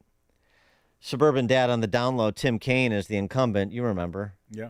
The Hillary Kaine ticket. Wasn't that exciting? A former Navy captain named Hung Kao is the Republican in that race. And the topic of the low recruitment or the recruitment problem that the armed services have, the numbers being too low. Here's what Captain Cow had to say. When you're using a drag queen to recruit for the Navy, that's not the people we want. What we need is alpha males and alpha females who are going to rip out their own guts, eat them, and ask for seconds. Those are young men and women that are going to win wars. Please, audience, please. Please don't applaud that. It's going to make us look bad. I know, man. How about it? Those are issues that people genuinely care about. And sometimes I watch the campaign, the national campaigns, and I wonder why those issues aren't more prominent. Now, there's one ad, I think it's a Trump ad. I don't know if Trump's doing it or some PAC's doing it, but they talk about Kamala wanting to do sex change operations on prisoners. That got the attention of Charlemagne the God. It was running during NFL games, I think, this weekend, and he's like, "Whoa, what's that?" Yeah. And this is supposed to be a renowned radio talk show host. You may want to pay a little bit more attention, Charlemagne. But anyway, it got through to him. Yeah, but I mean, it's getting through, I think, to a lot of people. American Principles Project has done ads on this as well. There are others. I mean, it's an issue. I mean, look at all the attention that was paid to William, or Leah. Don't call me William Thomas. William's his name. Is William Thomas. That's the Pennsylvania swimmer who tried to insinuate his way into the Olympics. And then, you've had Riley Gaines come out and be very outspoken and provide a lot of leadership on the issue. Well, we've got another such instance. Because in volleyball at the collegiate level, there's a man pretending to be a woman to play women's basketball. His name is Braden Fleming. That's his real name. He goes by Blair Fleming. He's at San Jose State. And by the way, some of the girls and the girls' teams are starting to put down markers. Boise State just forfeited a game against San Jose State over the issue of this guy playing girls volleyball. Another individual who is making an issue of this, standout female college volleyball player named Macy Petty. She was NCAA college volleyball player and a leader of Young Women for America. I think she plays at Lee University in Tennessee. Macy Petty joins us now. Macy, thanks for being with us. Appreciate it. Hey, thanks for having me. You're at Lee University in Tennessee, so you're playing currently? I just graduated. You just graduated. Yep, Okay. from Lee University. Very good. All right. Well, so I saw the op-ed you wrote in for Fox News over at foxnews.com. So tell us what's going on in girls volleyball at the collegiate level. Yeah, well, it's quite devastating. Like you said, San Jose State has rostered a male athlete in one of their women's volleyball spots. We are also on record saying that this athlete is on a volleyball scholarship. So not only is his participation putting all the other girls in danger at an increased risk of harm, but it's also taking away these opportunities that would have gone otherwise to a female athlete. And so since it's been discovered that this athlete is a male, San Jose State has just been sweeping women's volleyball, absolutely dominating. They're still undefeated. They're one of only a few undefeated teams still in Division I. They just beat a Big Ten school for the first time since 2004. So the competition is just unheard of. But we're starting to see girls stand up, which is actually really encouraging. Like you said, a co-captain of the San Jose State has actually joined the lawsuit against the NCAA, saying what's going on here is unjust, it's discrimination. And other schools have actually stood up and saying we're not going to intentionally put and knowingly put our girls at an increased risk of harm. If there's a boy on the other side of the court, we're not playing. Well, the other thing, too, is about this volleyball player for San Jose State, which is where this guy plays. She references in the lawsuit that she was forced to compete as well as share a residence with this guy. Mm-hmm. And so that's interesting. I wonder how things are going internally within the team over at San Jose State. It doesn't sound very good. And I wonder if, because we had this conversation with Riley Gaines and during the whole Leah Thomas saga with Ivy League swimming and national female swimming. Parents are afraid to speak up. I don't want it to negatively affect my daughter. Girls are afraid to speak up. Fellow athletes are afraid to speak up because I don't want it to, I don't want to be mean. I don't want retribution. I don't want to be ostracized. All of those sorts of dynamics are at play, and I wonder if you think that's changing at all. Yeah, I can't imagine what the team dynamics are going on the inside. I mean, Brooke, the athlete who joined the lawsuit, has gone on record saying a lot of what's going on, saying the school is trying to silence them, keep them from speaking up about it. But it's hard to think, they're doing the bus rides, doing the hotel rooms. In season, they spend nearly every minute together. So I can't imagine what's going on the inside while also having to deal with all of the controversy surrounding their team. I mean, they've had 4 teams opt out of playing against them. That's 4 teams, 4 games already canceled on their schedule. So it's undeniable, and it's just begging for a question or begging for an answer from some of the authorities that let this happen. Yeah, like Charlie Baker, the former Massachusetts governor and NCAA, the head of the NCAA, who's really been Pontius Pilate on this issue. Yeah, absolutely. We really need some accountability from the NCAA. Concerned Women for America also filed a civil rights complaint. It was the first federal action taken against San Jose State for their willful violation of Title IX. And you mentioned it's 4 teams that have forfeited, have refused to play San Jose State.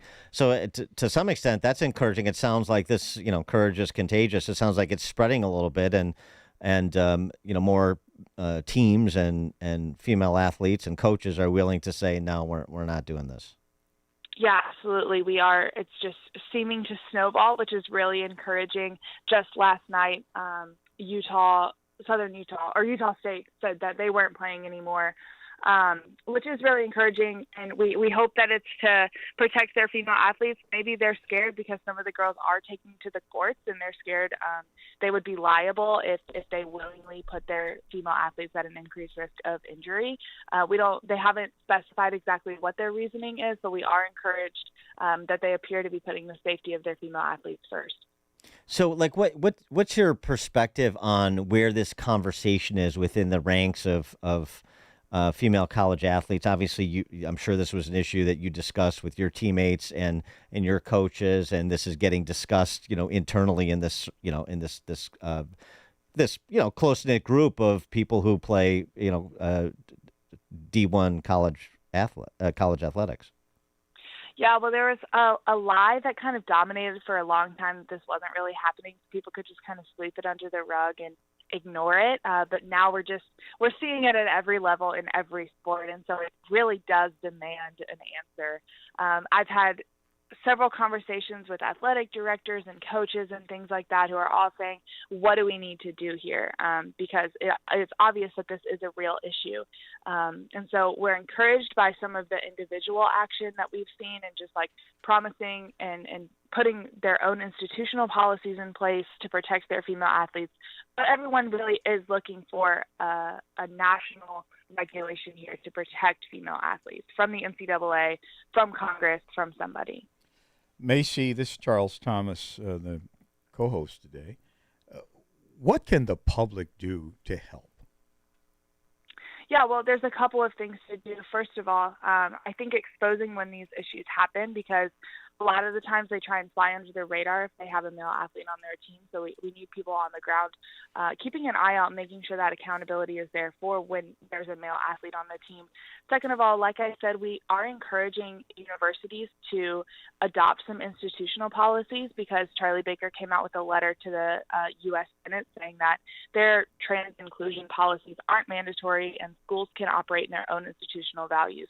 So we are looking to these schools to adopt their own policies, saying that if there's a man on the other side of the team, we're not going to play. We need some kind of action there to protect their female athletes, and also institutional policies that say we won't include any men on our team. So we're hoping that some leaders in the education world will start leading on that. But you talked about the institutions and the athletes, but what can I do? What can Joe Sixpack do?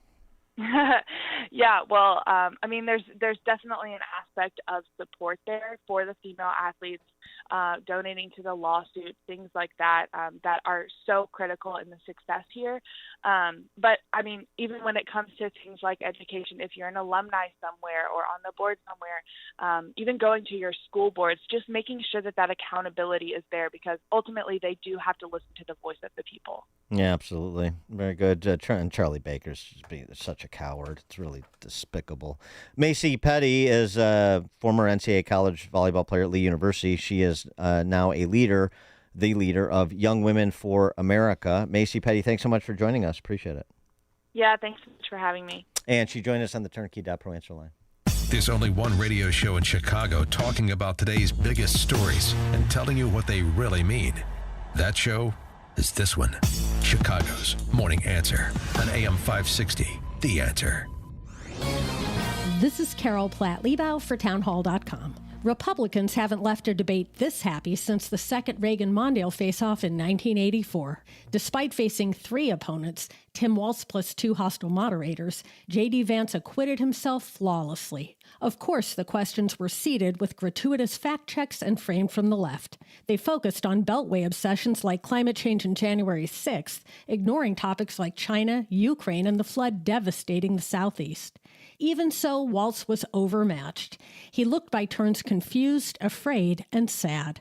If his mission was to win over men, he completely failed. He didn't look like a guy you'd want anywhere near the Situation Room at a moment of crisis. By contrast, Vance demonstrated complete mastery of the facts while coming across as likable, relatable, and humane.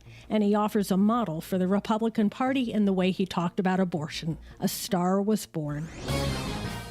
Dan owed an unbelievable amount of money to the IRS. I got behind on my taxes. It's a horrible feeling. He was in denial. And when I got those letters from the IRS, you wanted to act like they didn't exist. Finally, Dan turned to Optima Tax Relief, the leading tax resolution firm. A-plus rated by the Better Business Bureau, they've resolved over $1 billion for their clients. Optima got me a settlement with the IRS. These people are really people-friendly. It was every bit of a new lease on life for me. The fast action and the great results made Dan's head spin. I felt like I was in a dream, but it's real, and I have paperwork to prove it. They got the job done, and life is good. For tax help you can trust, call Optima now for a free consultation. If you're worried about what's going to happen with the IRS, stop worrying. Make the call now. Call 800-965-1433. 800-965-1433. 800-965-1433. Optima Tax Relief.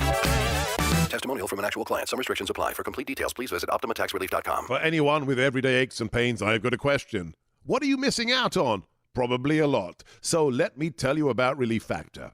Relief Factor is a drug-free daily supplement that helps your body fight pain naturally. It doesn't just mask pain, it helps reduce or even eliminate it. In about 3 weeks, you'll discover what it's like to feel better. Go to relieffactor.com or call 1-800-4RELIEF and save on your first order. That's 1-800-4-RELIEF. Dinesh D'Souza's new movie, Vindicating Trump, exposes the real reason for the left's pathological hatred of Trump.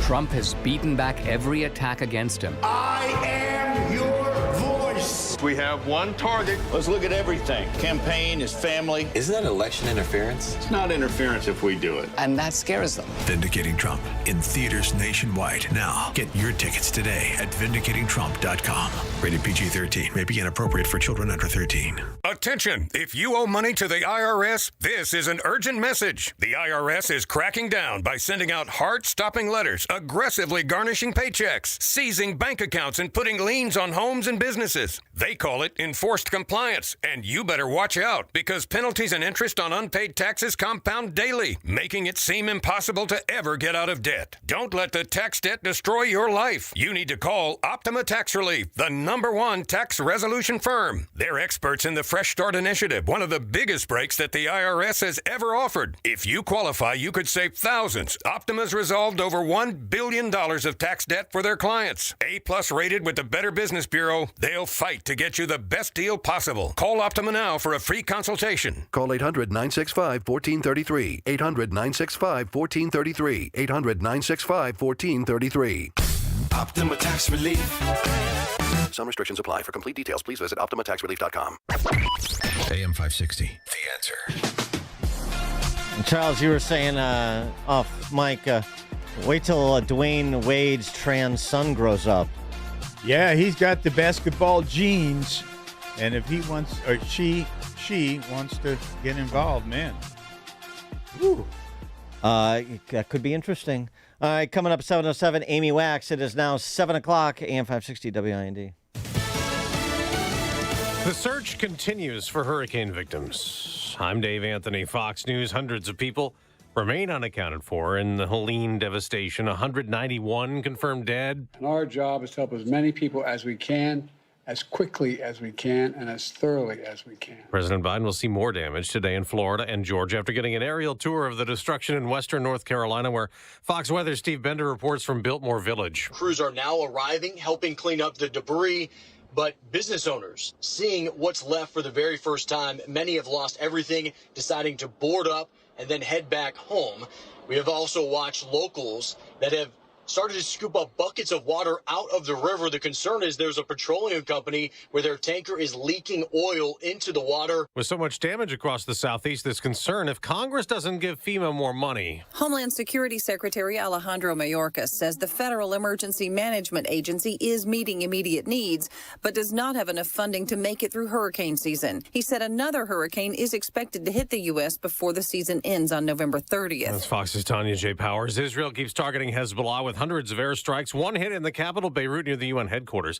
Lebanese officials say several civilian first responders were killed, but Israel says it has also killed militants and destroyed weapons. the day after Hezbollah killed 8 Israeli soldiers. Israel's also taken out more militants in Gaza. The Israeli military says Rawi Mushta was head of the Hamas government in Gaza and that he and 2 security commanders were killed in airstrikes 3 months ago. Fox's Jonathan Savage. It is day 3 of the strike at ports from Maine to Texas, idling ships offshore that can't be unloaded. People watch too many movies down here. They think the longshoremen are the bad guys. We are not the bad guys. We are the good guys. He's one of the picketing dock workers in Newark, New Jersey. It's feared a prolonged strike could cause supply chain issues and higher prices. America's listening to Fox News. 54 degrees. That's 7:02 on AM 560. The Answer. Good morning. I'm Mike Scott. Early voting already underway at many sites in the collar counties. We'll get underway in Chicago today. Early voting in all 50 wards kicks off October 21st. Today, it's just the super site at 191 North Clark at 9 a.m. One person seriously wounded following a shooting along the Stevenson Expressway. The victim shot last night along I-55 close to Pulaski. Lanes were temporarily shut down as the person in critical condition was removed from the scene. Anti-violence advocates are calling for the return of ShotSpotter, the gunshot detection technology, following several deadly shootings. She was so kind-hearted. Sierra never crossed nobody, did nothing wrong to nobody. This was uncalled for. And this is why I feel like they should never took the ShotSpotters off. My friend was found in the alley later. Friends and family members of 19-year-old Sierra Evans gathered for a vigil last night. Cook County judge is vacating the conviction of the final defendant charged in the 2011 shooting death of off-duty Chicago police officer Clifton Lewis. I'm still processing everything. I'm sure he's in a state of shock as we speak. But it's been 11 years since I helped my brother. The sister of Alexander Villa yesterday reacting after a judge ordered a new trial. Attorneys for the Lewis family and FOP President John Catanzara disagree with the ruling of the judge and vow a return to court. We are upset, we are saddened by what has happened, and I wish to God there's some way that Mr. Villa could be held responsible. He killed Cliff, he needs to go to prison for it, and we're not going to stop until that happens again. Prosecutors do not intend to retry Villa, meaning he will be released from prison shortly. A federal judge denying a motion to drop key charges in the case against former Illinois House Speaker Michael Madigan, in spite of a Supreme Court ruling that limits bribery law. Madigan and longtime defendant Michael McLean are set to go on trial next week. Fire lost to Charlotte 4-3. Baseball, Tigers took down the Astros to sweep their wild card series. The Guardians are next for the Tigers. Brewers beat the Mets 5-3 to force a winner-take-all Game 3 at American Family Field this afternoon. This update delivered to you by Quick Delivery Service. Visit quickdelivery.com when you need same-day delivery of your routes. Go to quickdelivery.com now to schedule your delivery.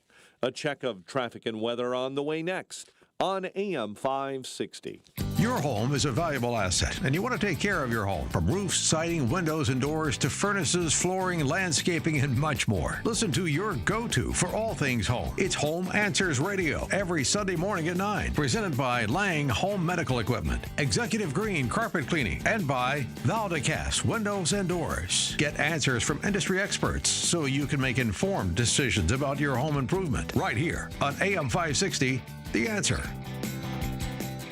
Balance of Nature supplements, changing the world one life at a time. I'm a doctor myself. I've used it and I've turned a lot of my patients onto it as well. It's a good product.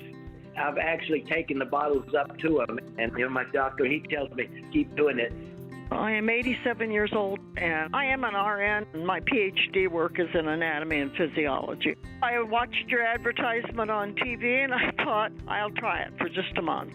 I have stayed on it. Just think it is a marvelous product. Start your journey with Balance of Nature supplements. Call 1-800-246-8751 or go to balanceofnature.com and sign up as a new preferred customer.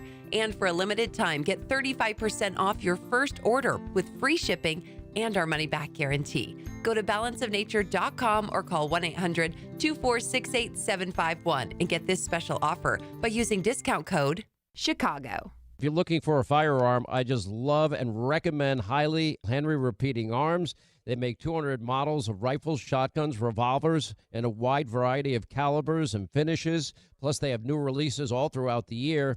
The best way to learn about Henry Firearms is to get their free catalog and check it out online or at home. Plus, you're going to get 2 free decals and a list of dealers where you live and a great newsletter. Go to henryusa.com, click on their free catalog button. It's in the upper right-hand corner. Henry uses old-world craftsmanship combined with cutting-edge technology to deliver reliability and accuracy that everybody can trust. They're easy to use and maintain. It makes them an excellent choice for personal and property defense, for hunting, for shooting sports, and for beginners. All made in America, or they won't be made at all. Remember, to order their free catalog, get free decals, henryusa.com. That's henryusa.com. Free catalog and decals and a list of dealers where you are. You're going to love this company. Smoke fumes and dust are a nuisance your business can do without, causing health hazards for employees and possible EPA problems for your company. If you need help cleaning up these problems, call a company that has the expertise and capability to help. Hi, I'm Dave Van Camp, president of Vans Industrial. I've got over 40 years of personal experience in dealing with smoke fumes and dust emissions, and I can help you eliminate these problems from your plant. Contact Vans for a no-cost evaluation of your system, and we will size equipment, design hoods and ductwork for a complete turnkey solution. Vans uses only the best and safest union-trained mechanics, insured at the highest levels to perform the job right. Call 833-VANS-IND to schedule your ventilation inspection today. That's 833-VANSIND. You can also visit them online at vansindustrial.com. That's VANSindustrial.com. Vans Industrial, working safe since 1964.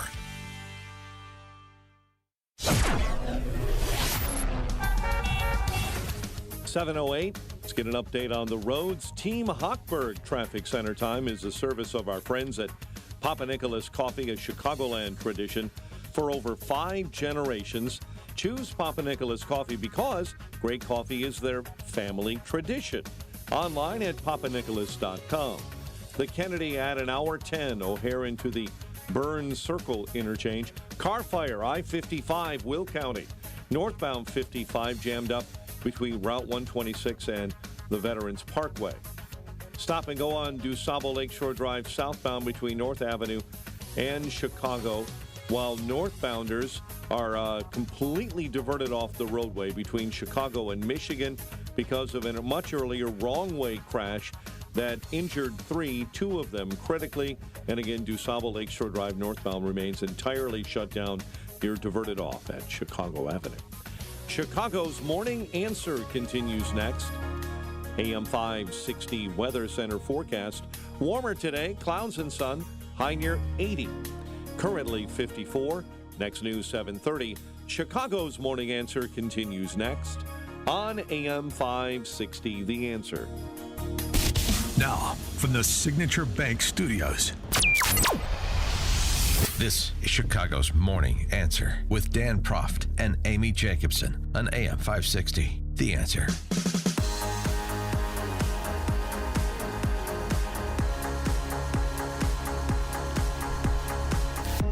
Top of the morning, Dan, and in for Amy J. This morning is Charles Thomas, former ABC7 political reporter. Top of the morning to you as well. And Charles, we're talking about CPS earlier in the program. What's going on at the K through 12 level? You know, trying to get a handle on some of these skirmishes over identitarian politics inculcated in policy at the K through 12 level. And, to me, it feels a little bit like not exactly the beginnings of political correctness on college campuses, say in the late 80s. It feels like we're a little further down the road in terms of the complete disintegration of K through 12 education, like has largely happened at the collegiate level. I don't know. I mean, you like to report on happy occurrences like this West Point, Virginia school board that has agreed to pay $575,000 in damages and attorney's fees to a former high school teacher named Peter Fleming, who was fired for refusing to use a trans student's requested pronouns. And that's progress, I guess, 5 years after the suit was filed. And there's a suit that has been filed against Thomas Jefferson High School for Science and Technology. It's one of the top public schools in the United States. It has seen a major decline in academic achievement since implementing new admission standards in pursuit of racial equity in 2020. The implementation of the new admissions metrics reduced the Asian population within the student body from 73% to 54%. Correspondingly, the school's ranking fell from number 1 in the country to number 14. 4 years ago, it had 157 semifinalists for National Merit Scholarship. That has been halved in the intervening 4 years. And so there's a coalition of parents that are now suing the school and attempted to take the case to the Supreme Court, but the Supreme Court didn't take it up. Where is this school? New York. Pardon? New York. New York. Yeah. So you have the implementation, you have a parental reaction finally at some point, but even when you have Supreme Court intervene like it did in the Harvard admissions case, as Jason Riley was writing about in the Journal the other day, you still have these Ivy League schools and these otherwise quote unquote elite schools gaming the system to achieve their race equity goals. For example, after the Harvard admissions decision, the percentage of the student body, the Asian percentage of the student body at places like Princeton and Duke actually declined, which, as John Yoo, who is a friend of the show and a law professor at Berkeley, said, that it's declined because they're cheating. They're, gaming the system. Maybe it's through personal diversity statements. Maybe it's just through sort of name profiling, surname profiling. I don't know exactly, but we know from previous examples that when you return the system to meritocracy, you get a distribution that is not consistent with the quote-unquote equity goals of the left. And, we saw this in California, for example, after they, at the state level, banned race-based admissions policies. And the percentage of Asians admitted to elite schools increased because we know from test scores and other measures that Asian students as a cohort outperform all other students in terms of racial categories. Academically. Academically, yeah, right. So, but I mean, my point is to say, like, you trying to get a sense of where things are going, and maybe it's not possible to get a sense of it. Maybe it's just going to be uneven. But just in terms of sort of where the overall momentum is, it still feels very much like it is on the side of the identitarians to me. It is, but it's changing, and I think it's changing in the courts. I think the Supreme Court ruling regarding affirmative action certainly was the product of Asian Americans basically wanting to restore the meritocracy because, of course, they were getting discriminated against. It wasn't just like we're trying to get more students of various races, and it was like they were artificially lowering their personality scores at Harvard as a way to prevent them from attending. I mean, it's really sickening the lengths how you would treat somebody like that when you're supposed to be this institution of higher learning. But they're winning. They're winning in the courts. That's right. But you can win in the courts, and then the implementation is always painstaking. By the way, I misspoke. Thomas Jefferson, the Thomas Jefferson High School I'm talking about is a magnet school in Alexandria, Virginia. Okay. Not New York. That's right. For more on this, please be joined by Amy Wax, who is the Robert Mundheim Professor of Law at the University of Pennsylvania Law School. Professor Wax, thanks for joining us. Appreciate it. Thank you. Thank you for having me. So, what's I know you're in the Ivy League and at the collegiate level, obviously, but what's your sense of what you see bubbling up from K through 12? Do you see, I guess I would ask, are you more optimistic than you were 5 or 6 years ago, or do you still see sort of it all slipping away? And as I remember speaking with you, you suggested that the Ivy League was unsalvageable, should be essentially shuttered and reconceived. And I wonder if K through 12 is approaching that position as well. Well, I do see students after their 16 years of churning through the system of K through 12 and then college beyond that, and I have definitely witnessed a deterioration in K through 12 preparation on multiple levels, mostly just a lot of propaganda and indoctrination about American history, Western civilization, its evils, its flaws, its downsides, how it's at fault for everything bad in the world. So there's that. There's also a lot of attention paid to sexuality and gender with progressive indoctrination looming large. And in my opinion, that shouldn't even be part of the curriculum. That's something relatively new. And then there are just humdrum defects like the failure to teach phonics, which has been shown to be a more effective method of teaching reading. So we have a lot of students who can barely read. And then a new math, which is student-directed, doesn't require students to memorize their times tables or their addition tables because that's just too tedious. So they're not prepared to do higher level math. So there's a partisan takeover of K through 12. It's spearheaded largely through the ed schools. The ed schools are a major problem, I think, and something needs to be done about them. And also just a general deterioration in standards in the name of equity. So I am very pessimistic about K through 12 education, and I think a lot more attention needs to be paid to K through 12 by Republicans, by conservatives, because that's where all the trouble starts. Yeah, your sense of it is my sense of it. Then I just you just see what's coming out of K through 12, even if you just look at the data, that as you were sort of referencing, the grade level proficiency in reading, the grade level proficiency in math, and in places like suburban Chicagoland, you have these schools that have these longstanding reputations as being, these are great government schools, and then you actually look at the numbers and you maybe assess some of the curriculum and you get a load of some of the students that are coming out. And you say, really? That's New Trier High School in 2024 America, for example?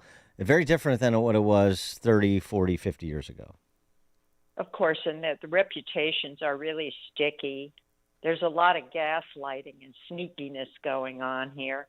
But it's also something else, which is when you have these very wealthy suburbs, these, very segregated, let's be clear, almost all white and Asian suburbs, these students are going to do relatively well no matter what you do to them. It's the students, not the school. But as you go into more middle class and lower middle class venues, it really does matter how students are taught and what they're taught. And there's enormous amount of damage that is being done, I think. And the problem, of course, is that schooling in this country is mainly local. It is controlled by local school boards. On some level, that's good. Conservatives like what is called devolution, that is local control. That's part of our system of federalism. But the problem is that if you want to reform education, you have to go locale by locale, and that is very difficult to do. You have to fight multiple battles.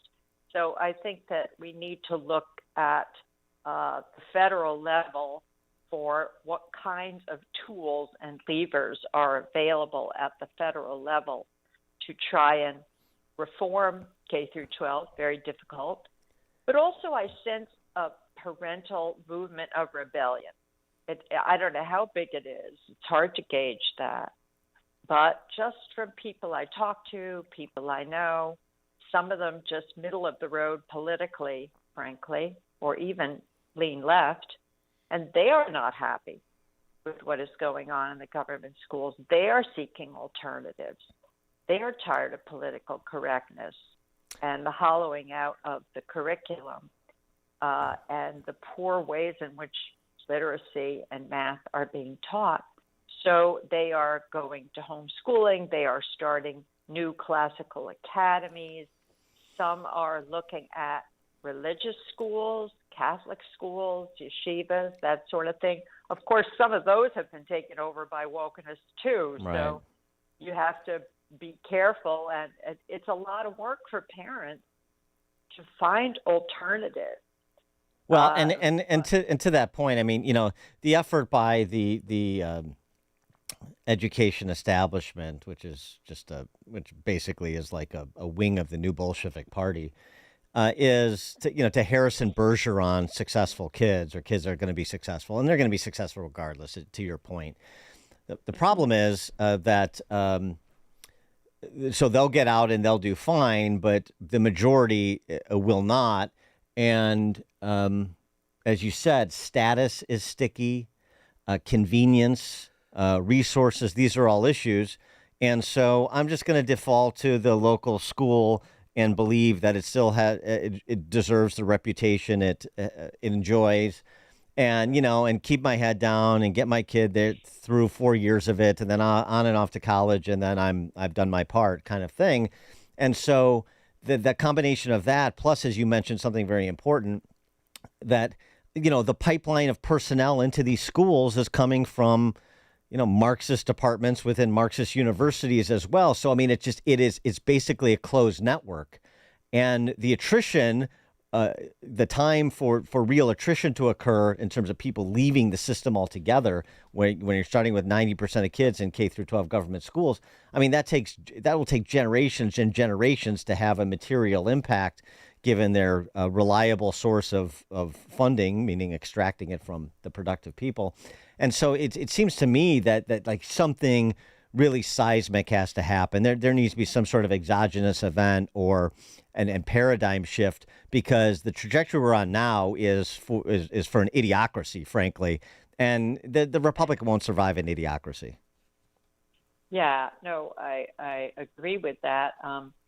For the affluent children, the upper middle class of students, they are getting the basics, and they are going beyond the basics just in general skills, math and literacy type of thing.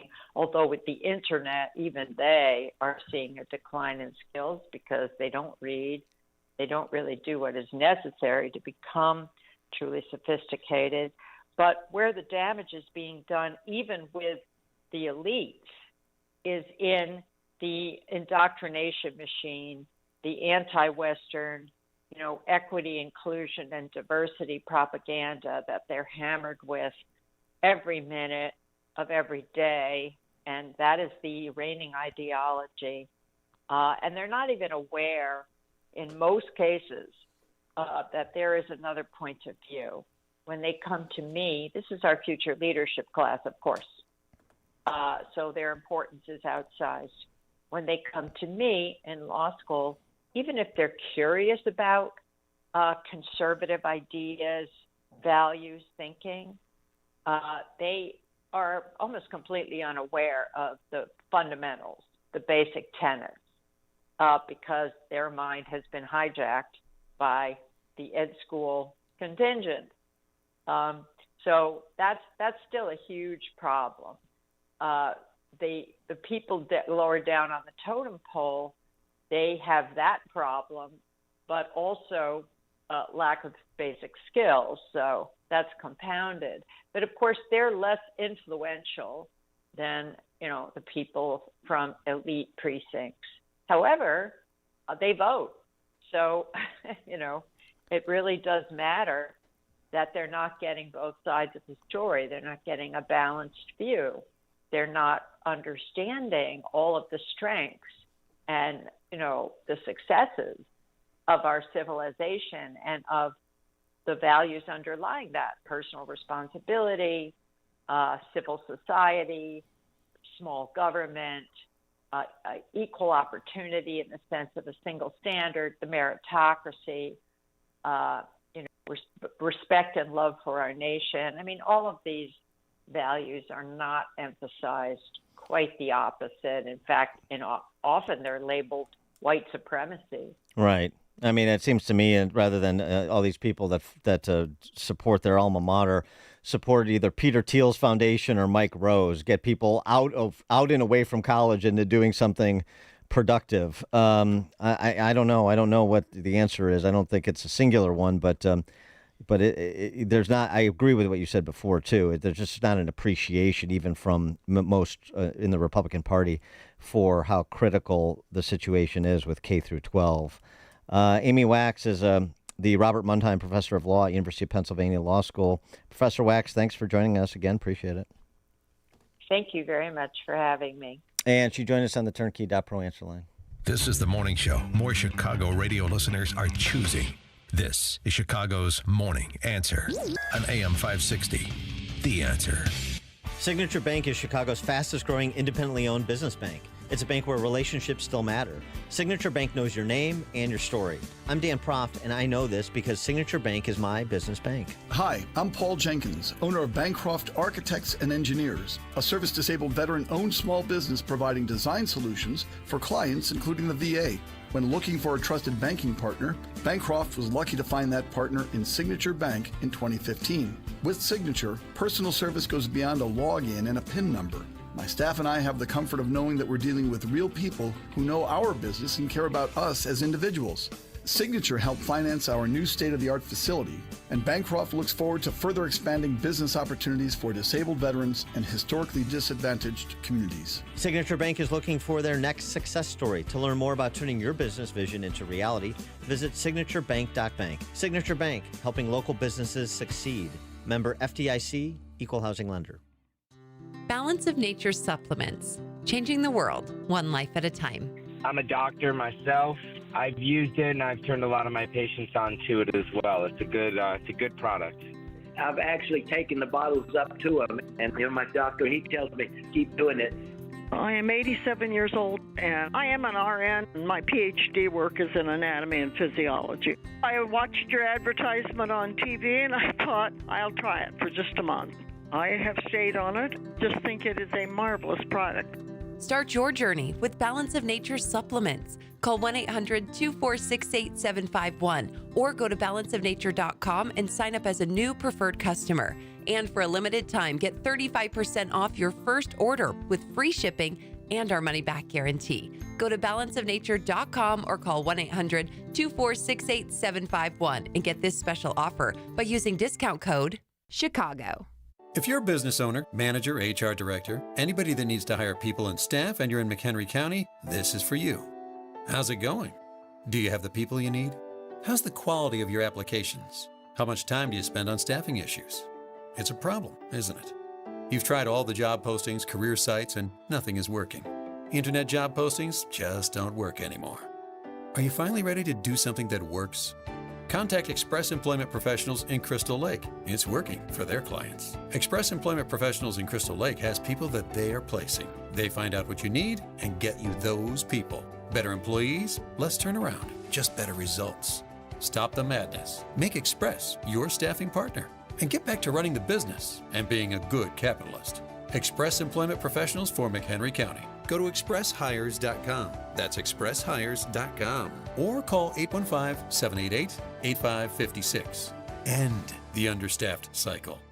This is Sean Thompson. When you go on vacation, does it make sense to have somebody else pack for you? Of course not. The same can be said for your retirement. Your 401k could be packed with things you don't know about or even need. If you're close to retirement, but you don't have a plan customized to your goals, It's like kind of taking a 30-year vacation with no idea what's in the suitcase. Sounds like a stressful way to begin what should be a relaxing time. Tom Fortino at Alpha Wealth Group can help you unpack your savings and build a plan to reduce future taxes, address Social Security and health care, and a whole lot more, all with a clear, defined income strategy. Call the Alpha Wealth Group at 630-934-1855. Ask for the complimentary retirement plan. That's 630-934-1855 or online at alphawealthgroup.com. And listen to the Alpha Wealth Hour Saturday mornings at 9 a.m. right here on AM 560. Advisory services through Retirement Wealth Advisors, LLC, and SEC Registered Investment Advisor. Insurance and annuities offered through Alpha Wealth Group, licensed in Illinois. AM 560, The Answer. Coming up at 7:37, Kamala makes landfall in Georgia. Now we check the headlines with Mike Scott. 55 degrees at 7:32. The death toll has risen to at least 190 in the southeast. Hundreds still missing after Hurricane Helene and its remnants tore through the region. The president visited yesterday. Today, I approved the request of Governor Cooper for the federal government to cover 100% of all the costs for debris removal, emergency protective measures for 6 months. Areas of North Carolina have been particularly hard hit by flooding, with the majority of facilities counted there and property damage estimated in the billions. An Israeli airstrike on an apartment in central Beirut has killed 7 Hezbollah-affiliated first responders. Israel has been pounding certain areas of the country where the terror group has a strong presence. The strike comes after at least 8 Israeli soldiers were killed in clashes with Hezbollah terrorists. 6 international migrants are dead after Mexican soldiers opened fire on a truck near the Guatemala border. 2 soldiers opened fire on the truck carrying immigrants from Egypt, Nepal, Cuba, India, Pakistan, and at least 1 other country. New details being released, all related to former President Trump's alleged efforts to overturn the 2020 election in a court filing Wednesday. Special counsel Jack Smith said Trump intentionally lied. Meantime, Vice President candidate J.D. Vance back on the road after his win in the VP debate. And it is great to be in the state that I think is going to be pivotal to giving us 270 electoral votes and making Donald Trump the next president of the United States. Donald Trump's presidential campaign raised $160 million in September. A crippling strike at major ports along the Gulf and East Coast. Entering day 3, the union representing some 45,000 dock workers is looking for dramatically higher wages and a ban on automation. Early voting already underway at many sites in the collar counties will get underway in Chicago today at the so-called super site at 191 North Clark at 9 a.m. 1 person is seriously hurt following a shooting on the Stevenson Expressway. The victim shot and critically wounded along I-55 near Pulaski, shutting down lanes for several hours. Chicago sports, Blackhawks whittling down their roster, sending forward Frank Nazar, and Blue Liners Louis Crevier and Kevin Korchinski down to AHL Rockford. The Bulls have waived former Illini and SIU starter Marcus Domask 2 days into training camp. The news service of Crosscom Public Adjusters. If your home or business has an insurance claim, Crosscom will help you get what you need and have coming to you. They've helped thousands. CrosscomPublicAdjusters.com. A check of traffic and weather on the way next on AM 560. Mike Gallagher reacts to another attempt on Trump's life. My gosh, if there's not evidence that Donald Trump needs better protection, I don't know what's left. I mean, this is so out of control and so awful for our country, for the American process. We are 50 days away from this election. This historic election. The Mike Gallagher Show, weekdays at 9, right before Dennis Prager at 11 on AM 560. The Answer. I tell you, I get no respect. So I walk into a coin shop with silver bullion for sale when the owner says, "You look like you don't have 2 coins to rub together." I say to him, "Bullion." He orders me to quit cussing, tosses me out the door, and I land cheeks down on my 10-pound bouillon bars. Ouch! My rear end is still black and blue. You should have come to Fox Valley Coins, where we treat every customer with respect, buying or selling. Whether you're liquidating a collection to pay the rent or trading unwanted collectible coins, currency, and bullion for extra folding money, Fox Valley Coins is happy to see you. We also pay top dollar for scrap gold and sterling at Fox Valley Coins, the Midwest's premier coin company. Open 6 days a week, one light north of I-88 on Route 59 at the Naperville-Warrenville border. Check us out at foxvalleycoins.com. Over 40 years of family-owned integrity. That's foxvalleycoins.com.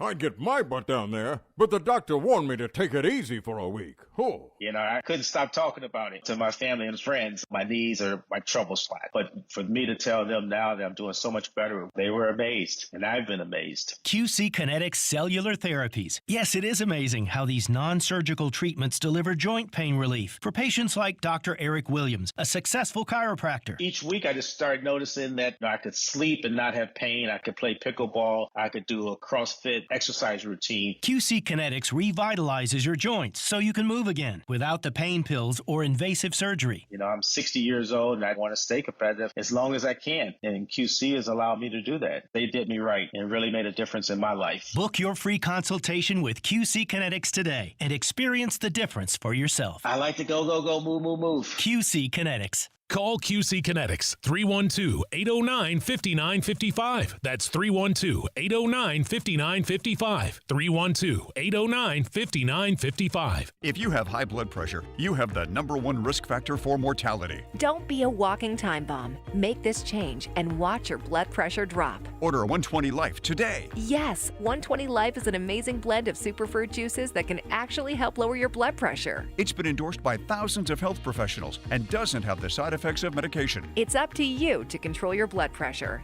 not Big Pharma. Seriously, 120 Life could be the natural game changer in your life. Try it yourself risk-free with a 2-week trial pack. You've got nothing to lose but your high blood pressure. Go to 120life.com and use promo code 560 to save 15% and get free shipping. 120 Life is so sure it can noticeably lower your blood pressure in just 2 weeks, they'll give your money back if you're not satisfied. Order the 8-ounce drink or powdered mix. From pomegranates to cranberries, it's the delicious way to lower your blood pressure. It really works. Go to 120life.com now. Use coupon code 560 to save 15% and get free shipping. Is thinning hair or a receding hairline making you self-conscious? Try Hair Grow from New Nordic. Stop feeling embarrassed about thinning hair and start feeling your best with Hair Grow.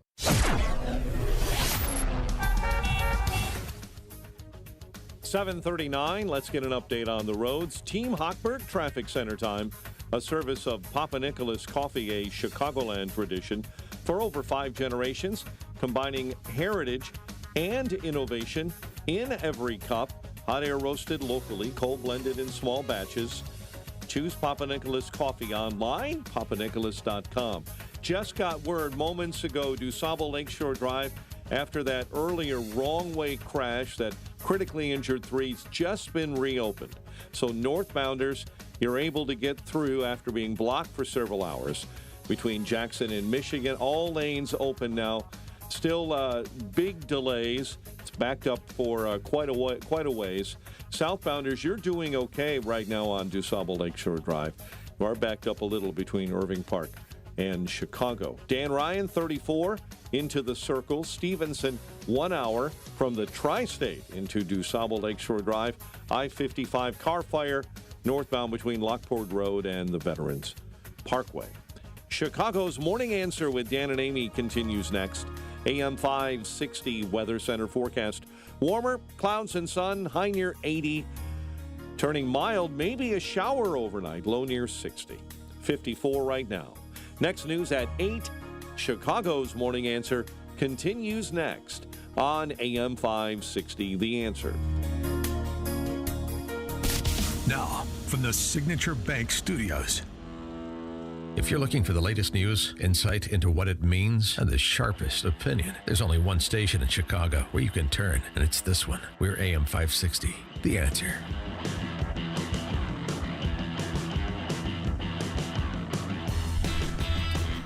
Top of the morning, Dan, and in for Amy this morning, Charles Thomas, former ABC 7 political reporter. Good morning.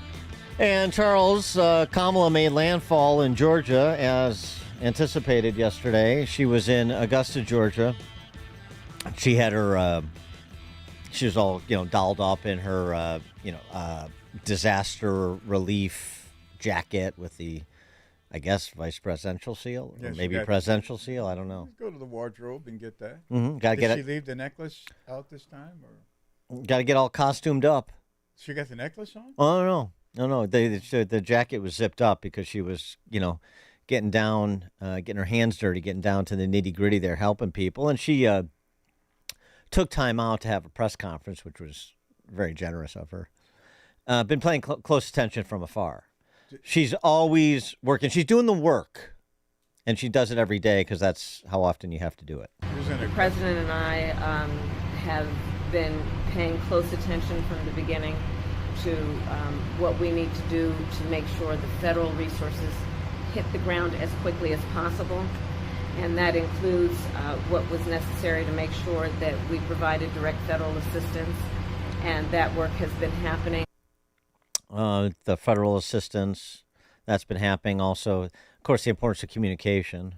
Knowing that we are at our best when we work together and coordinate resources, coordinate our communications to the maximum effect for the community that has been impacted. So the communications are up and the resources are being provided. It's going as well as it possibly could. Rapid response from the federal government. That's what we're led to believe as the death toll approaches 200. We communicate so we can stay in touch with each other on the ground. Right. That's the best way to stay in touch is by communicating. That's what communication is. Yeah. But you'll share my surprise, I'm sure, after hearing how well things are going from one Jonathan Howard, who is in North Carolina from Florida. This is what he had to say from what he's seeing and doing. My name's Jonathan Howard. I'm a member of the Florida State Guard Special Missions Unit, and I'm also up here with Aerial Recovery, a nonprofit. I came up here on Sunday with Aerial Recovery before we even got activated. We flew up here, and then we got activated, which is great. I have my team up here working as well. Here's the problem. I'm going to tell you everything that's happening from the ground, what I'm actually seeing, because what they're telling you is complete on the news, and these politicians don't have clue and they're lying. Now, I'll say this now, I'll say it at the end of the video. The only thing I need from this video is helicopters. If I have helicopters, I can save lives. Without helicopters, I can't reach these people. It doesn't matter how many chainsaws and trucks I got, I can't get to them. They're 10 miles in, 20 miles, 40 miles in the mountains. There's no way to get with them or even communicate with them. I am literally flying around in a civilian helicopter looking for SOS messages carved in the mud or painted on the ground, and we're dropping down and saving them. What got me fired up about this was yesterday, me and my team did the rescue of that 11-day-old baby. And all these government officials and social media, they're showing that video, that pictures and video of that rescue, and claiming that like they have some like government help with that. And I mean, even USA, I think it was USA Today, wrote an article about it saying it was a Florida National Guard that went and got it, like with a helicopter. No, it was me, my buddy Charlie, and a civilian named Zeb with his own personal helicopter out of Wilmington, North Carolina. Like without that civilian, that baby would be dead. And the old lady we went and rescued after that, she'd be dead too because she had 1 day left of oxygen. No one was going to go get them. I will tell you, when we go up in the air, I probably see 40 civilian helicopters, and I might see 2 Blackhawks, National Guard, military, whatever they are. That's it. No one's out there doing rescues. I have my entire team up here from Florida right now, and they have no ability to go rescue these people other than what they can drive to. And the people that are in dire need, they're out in the mountains. They are completely cut off. Now, I will say, I spoke to my congresswoman down in Florida, and she's a badass, and she made a bunch of phone calls, and now we got 2 contracted 60s coming up here tomorrow, which is great. I love that, but like, I still don't understand why we don't have more helicopters.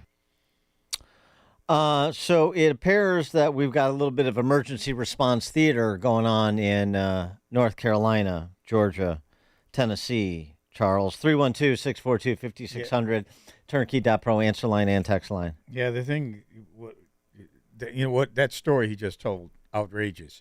But I saw a story on the news yesterday where they're giving $750 to hurricane victims. I mean, $750? Mm-hmm. Are you kidding me?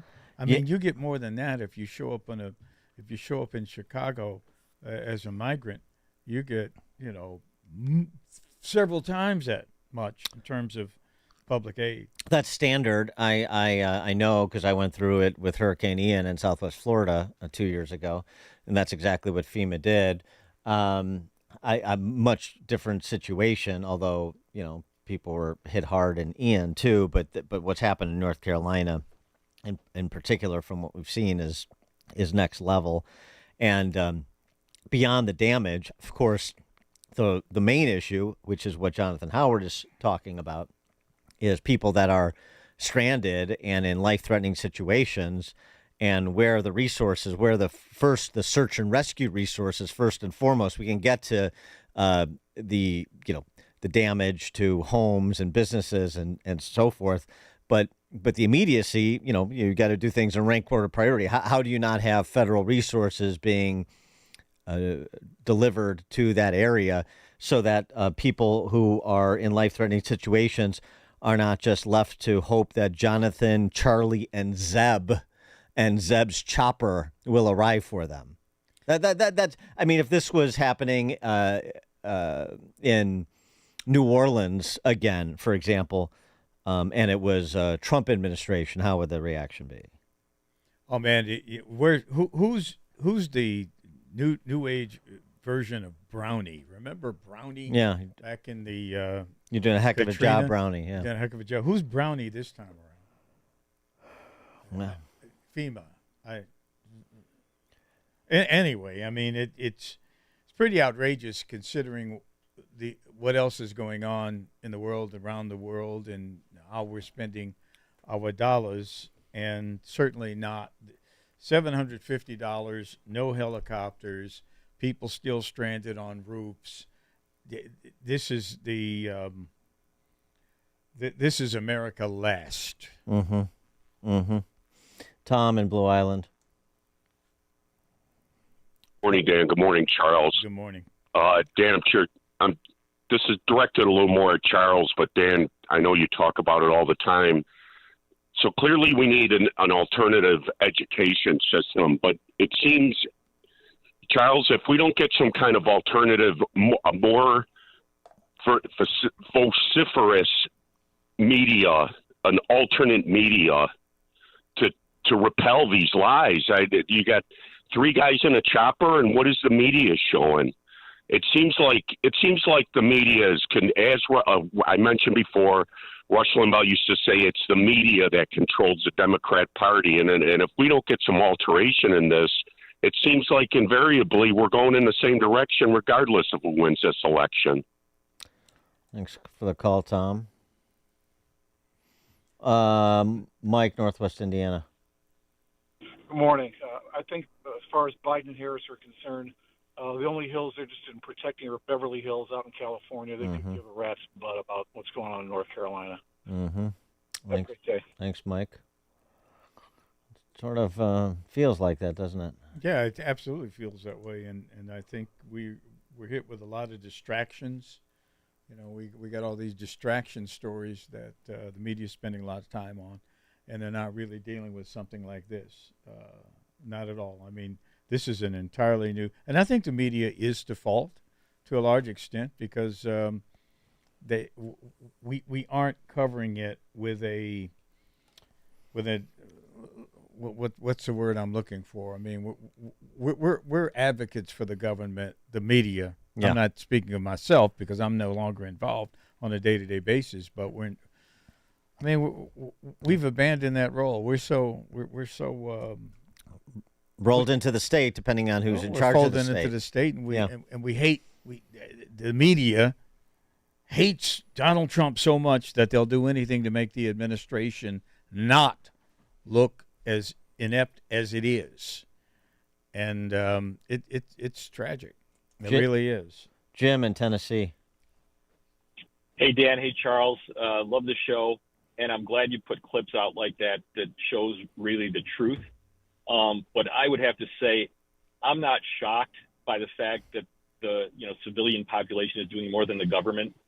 Besides the military, what does the government do better than the private sector? Indeed. Yeah. No, well, that's it. That's just why I don't want the Republican Party to become, to join the new Bolshevik Party as the party of government, which, there's a lot of big government Republicans running around, and some of these populists are too. And it's uneven with Trump and Vance, but it concerns me. It's a big question to ask. Government is a force for good or government is a necessary evil? What premise are we starting from? By the way, some reporting that has been done, and this was actually brought up by a caller the other day when we were talking about the devastation of Hurricane Helene, the impact on voting in North Carolina and Georgia, two swing states, two battleground states. Brett Baer had a good analysis on this yesterday, and it is important. I mean, I said to the caller the other day, oh, well, you would assume that the election officials, Brian Kemp and company in Georgia would make sure that anybody in impacted areas has more than ample opportunity to vote between now and November 5th, even if election offices are currently closed because of damage done to government buildings or what have you. North Carolina, it's a little bit different with Roy Cooper as the governor, but you still obviously have a lot of Republican office holders, you would think. But I shouldn't be so cavalier as to assume that that's the case, particularly when you hear these numbers.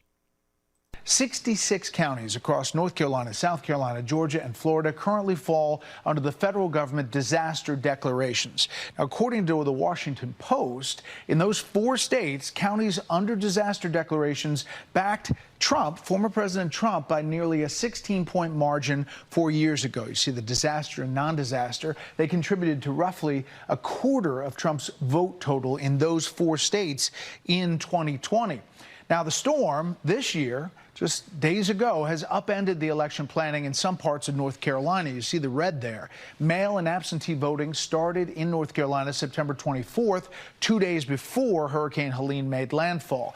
As of this afternoon, 10 county boards of elections offices are closed, and FEMA has designated all these places, 25 counties, in its disaster area you see there. Now, that covers roughly 1.2 million total registered voters right there in North Carolina. 490,000 unaffiliated, 293,000 Democrats, 480,000 are registered Republicans. More than 38,000 absentee ballots have been sent out to those North Carolina counties. So far, only about 1,000 of them have been returned. Now, it's early with respect to 1,000 of 38,000 absentee ballots being returned. I mean, it just started a week ago. But 200,000 spread in those counties to Trump's benefit in states that were decided by, well, he won North Carolina by a little more than a percentage point. He lost Georgia by about 0.2 of a point. So that is an issue. I mean, obviously the saving lives and getting people to safe places with food and shelter, helping people get back on their feet. That's the priority, of course. But there is this other implication, a political one that matters. And so this is another story that needs to be monitored so that local elected officials are held to account to make sure that people are not disenfranchised in addition to all the other calamities they're enduring right now in those regions. I think they'll still vote. I really do. I think they'll find a way to vote in this election. I would think they'd be extra motivated. Absolutely. But I mean, you still need access, and they've got, life and death situations to deal with first and foremost, which I understand. But, hopefully over the course of the next month, things improve dramatically as, I don't know, more civilian organizations get there to do the work that the government says it's doing, but it's not. Mark in the Western Burbs. Yeah, Dan and Charles, you guys talk about this all the time, but I'd like to speak to those in the media that are listening to this show and just say, project yourself out 5 years. You know, you're protecting this regime now in what you're saying and doing, but where do you end up? I just don't understand their lack of foresight to their bias that they're currently presenting. That's all I had to say. Thank you. Thanks, Mark. You said it. You said it, Mark. Joe and Skokie. Yeah, I just wondering if Republicans now regret for the last 2 years the Republican-led House of Representatives spending most of their time on Hunter Biden instead of fixing FEMA. I'll hang up and listen to your MAGA deflection. Thank you. Oh, very good, Joe. What a devastating passive-aggressive rejoinder. I'm not surprised by FEMA's performance.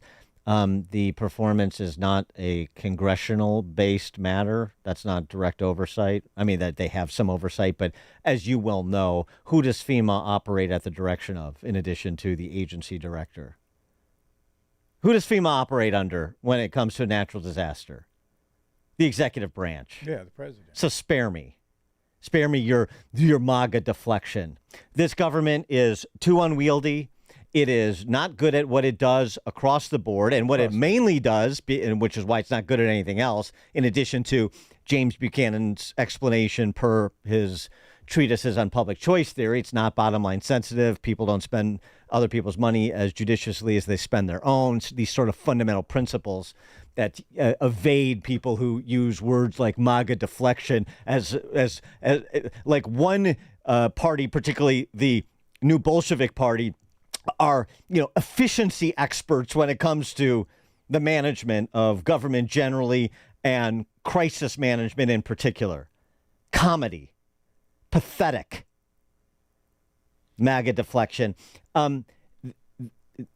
This is a problem of a politicized federal government, from the spy agencies to the law enforcement agencies to the administrative bureaucracies. The federal government, just like government in places like Illinois and Skokie, get into all sorts of businesses they have no expertise in.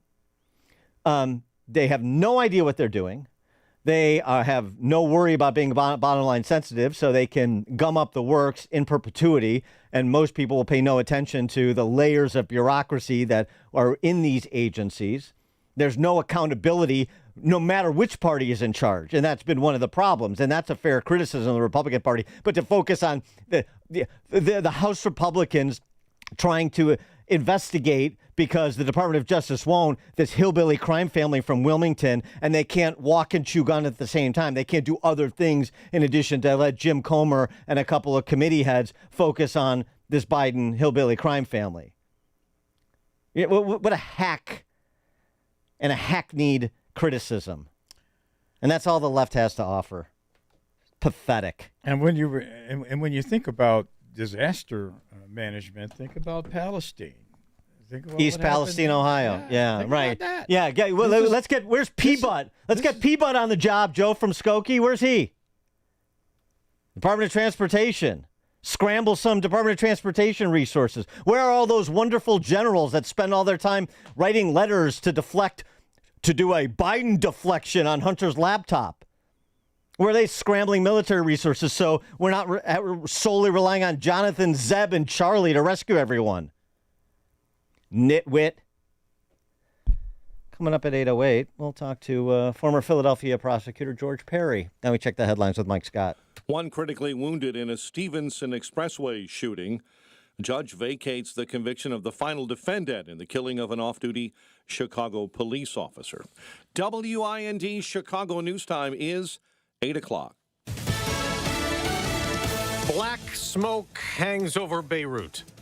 I'm Dave Anthony, Fox News. Lebanon's health ministry now reports 9 people were killed in an Israeli airstrike in central Beirut overnight. Some of them were civilian first responders. Red Cross workers were injured. Fox's Nate Foy also reports from Tel Aviv. It's one of 200 targets that Israel hit overnight. Israel says that it's killed 60 Hezbollah terrorists just in the past day. But as Israel continues its limited ground offensive, their progress is coming at quite a cost. 8 soldiers were killed in an ambush yesterday. Israel's also still on the attack in Gaza and confirms a strike there 3 months ago killed the head of Hamas's government. It's another tough day for Hurricane Helene victims, especially in flooded-out rural areas like Valley Crucis, North Carolina, where Fox Weather's Jane Menard is. Relief efforts are beginning to pour in. We know that National Guard is here on the ground in Watauga County. They have been distributing that bottled water, food to everybody who needs it. They were using horseback over in Cove Creek yesterday, where I was, another small rural town, to get up into those hollers to people who were still trapped. The storm is blamed for 191 deaths, and hundreds of people remain unaccounted for. It's day 3 of the dock workers' strike, shutting down ports from Maine to Texas. Fox's Alexis McAdams is at one in Brooklyn, New York. The main sticking point isn't just about the money, right? They all want to make more money, but it's really about automation. They don't want any automation. They don't want robots or machines taking over for hard-working Americans. Listen. No machines, no work. 3 days in, the disruption to that supply chain, it just keeps on mounting. 100,000 shipping containers full of items that are perishable, like food, and also possibly things that need to be in stores for people. They can't get them anymore. We just got an update on unemployment ahead of tomorrow's monthly jobs report. First-time jobless claims rose last week up to 225,000. America's listening to Fox. It's 8:02 on AM 560, The Answer. Good morning. I'm Mike Scott. Early voting underway at many sites in the collar counties. Finally, the city of Chicago gets going today. The voting super site is expected to open at 191 North Clark at 9 a.m. Early voting in all 50 wards in the city actually kicks off ward by ward on October 21st. One person seriously hurt following a shooting along the Stevenson Expressway last night near Pulaski. Person hospitalized in critical condition. Lanes were shut down for hours as authorities investigated. Anti-violence advocates are calling for the return of ShotSpotter, the gunshot detection technology, to many areas of the city following several deadly shootings, all following the mayor's cancellation of the ShotSpotter contract. Sierra never crossed nobody, did nothing wrong to nobody. This was uncalled for. And this is why I feel like they should never took the ShotSpotters off. My friend was found in the alley later. Friends and family of 19-year-old Sierra Evans gathered last night for a vigil. Saturday's deadly shooting was just one of several incidents with a delayed police response since the city's ShotSpotter contract ended on September 23rd. Chicago sports, Torrey Taylor, the Bears' rookie punter, named NFC Special Teams Player of the Week yesterday. The Blackhawks whittling down their roster, team sending forward Frank Nazar and blue liners Louis Crevier and Kevin Korchinski down to AHL Rockford. The news service of Del Bacchio Marchetti Group of ad properties, Christie's International Real Estate, experts in the northwest suburbs and Chicago. You'll get the most value for your home, 708-828-0000. 8:03, time for the AM 560 Business Beat, a service of Signature Bank. Visit signaturebank.bank for all your commercial banking needs. And now the latest from the Fox Business Network. I'm Elizabeth McDonald, and this is the Fox Business Report. The latest comments from Fed speakers are suggesting the next interest rate cut from the Federal Reserve will be a smaller 0.25%. Barron says growing tensions between Israel and Iran and the dock workers' strike are not yet a significant threat to the U.S. economy and could result in reviving inflation, which would support more cautious action by the Fed. Bank of England Governor Andrew Bailey says it could be more aggressive in cutting interest rates if inflation remains benign, though he says the Bank of England is monitoring the Middle East crisis. Toyota is delaying the start of electric vehicle production in North America. The Nikkei Business Daily says it won't produce the cars in Kentucky until the beginning of 2026, partly because of slowing demand. That's your Fox Business Report. I'm Ginny Cosola, invested in you. AM 560 news time is 8:05. A check of traffic and weather on the way next on AM 560. Dr. Sebastian Gorka explains why Trump is in danger. Here are a selection of actual quotes from Democrats in recent months. Daniel Goldman, Congressman, Democrat. He is destructive to our democracy, and he has to be eliminated. He needs protection from professionals, and he needs it now. America First with Dr. Sebastian Gorka. Afternoons at 3, right before Sean Thompson at 4 on AM 560. The Answer. Balance of Nature's fruits and veggies supplements, changing the world one life at a time. I love the product because I'm already here at almost 80 knocking on my door. When I started taking Balance of Nature, I'm telling you, it wasn't a month after that, maybe 2 months after that, I started really feeling the difference. I love Balance of Nature. I will take it till the day I die. It's wonderful. I feel so much better. I'm telling everybody about it, and I just feel better. I mean, it's just amazing how much better I feel on this stuff. I got excited about the product because I started feeling better. They asked me, does it work? I said, yes, it works. You got to try it. It will work. Call 1-800-246-8751 or go to balanceofnature.com and sign up as a new preferred customer. And for a limited time, get 35% off your first order with free shipping and our money-back guarantee. Go to balanceofnature.com and get this special offer by using discount code Chicago. This is Carol Platt-Liebau for townhall.com. Republicans haven't left a debate this happy since the second Reagan-Mondale face-off in 1984. Despite facing 3 opponents, Tim Walz plus 2 hostile moderators, J.D. Vance acquitted himself flawlessly. Of course, the questions were seeded with gratuitous fact checks and framed from the left. They focused on beltway obsessions like climate change and January 6th, ignoring topics like China, Ukraine, and the flood devastating the Southeast. Even so, Walz was overmatched. He looked by turns confused, afraid, and sad. If his mission was to win over men, he completely failed. He didn't look like a guy you'd want anywhere near the Situation Room at a moment of crisis. By contrast, Vance demonstrated complete mastery of the facts while coming across as likable, relatable, and humane. And he offers a model for the Republican Party in the way he talked about abortion. A star was born. You know, I'm a gun guy, Second Amendment guy, and I want to tell you about a family-owned company that I just love. It's Henry Repeating Arms. Now, they make more than 200 models of rifles, shotguns, revolvers right here in America. The quality's so good, they have a lifetime guarantee. The craftsmanship and smooth action, they are top-notch. I speak from experience. Every Henry I own, accurate right out of the box. They've all been reliable ever since. The best way to learn about Henry, get their free catalog. They'll send you free decals and a list of dealers where you are and a great newsletter. Just go to henryusa.com. That's one word, henryusa.com. Click on the free catalog button. It's in the upper right-hand corner.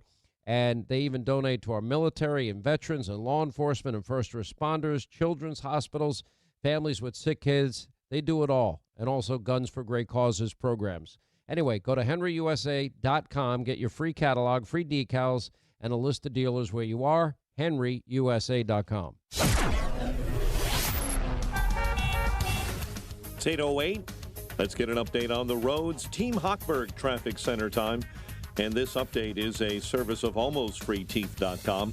What if you could save an average of 90% for dental implants and get 100% of your smile back?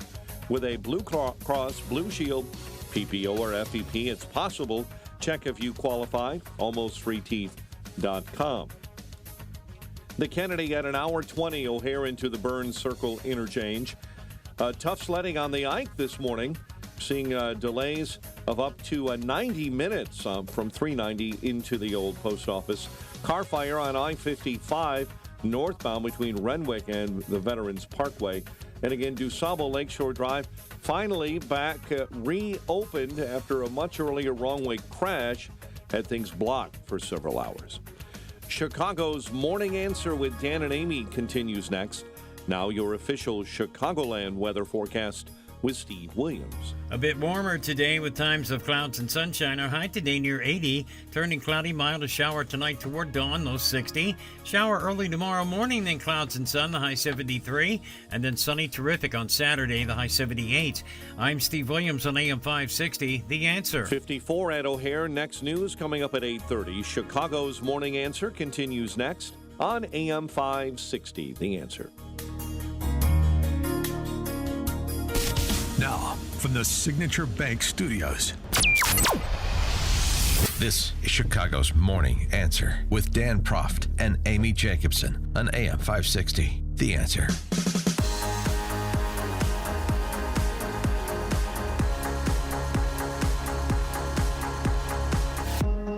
Top of the morning, Dan, and in for Amy this morning, Charles Thomas, former ABC 7 political reporter.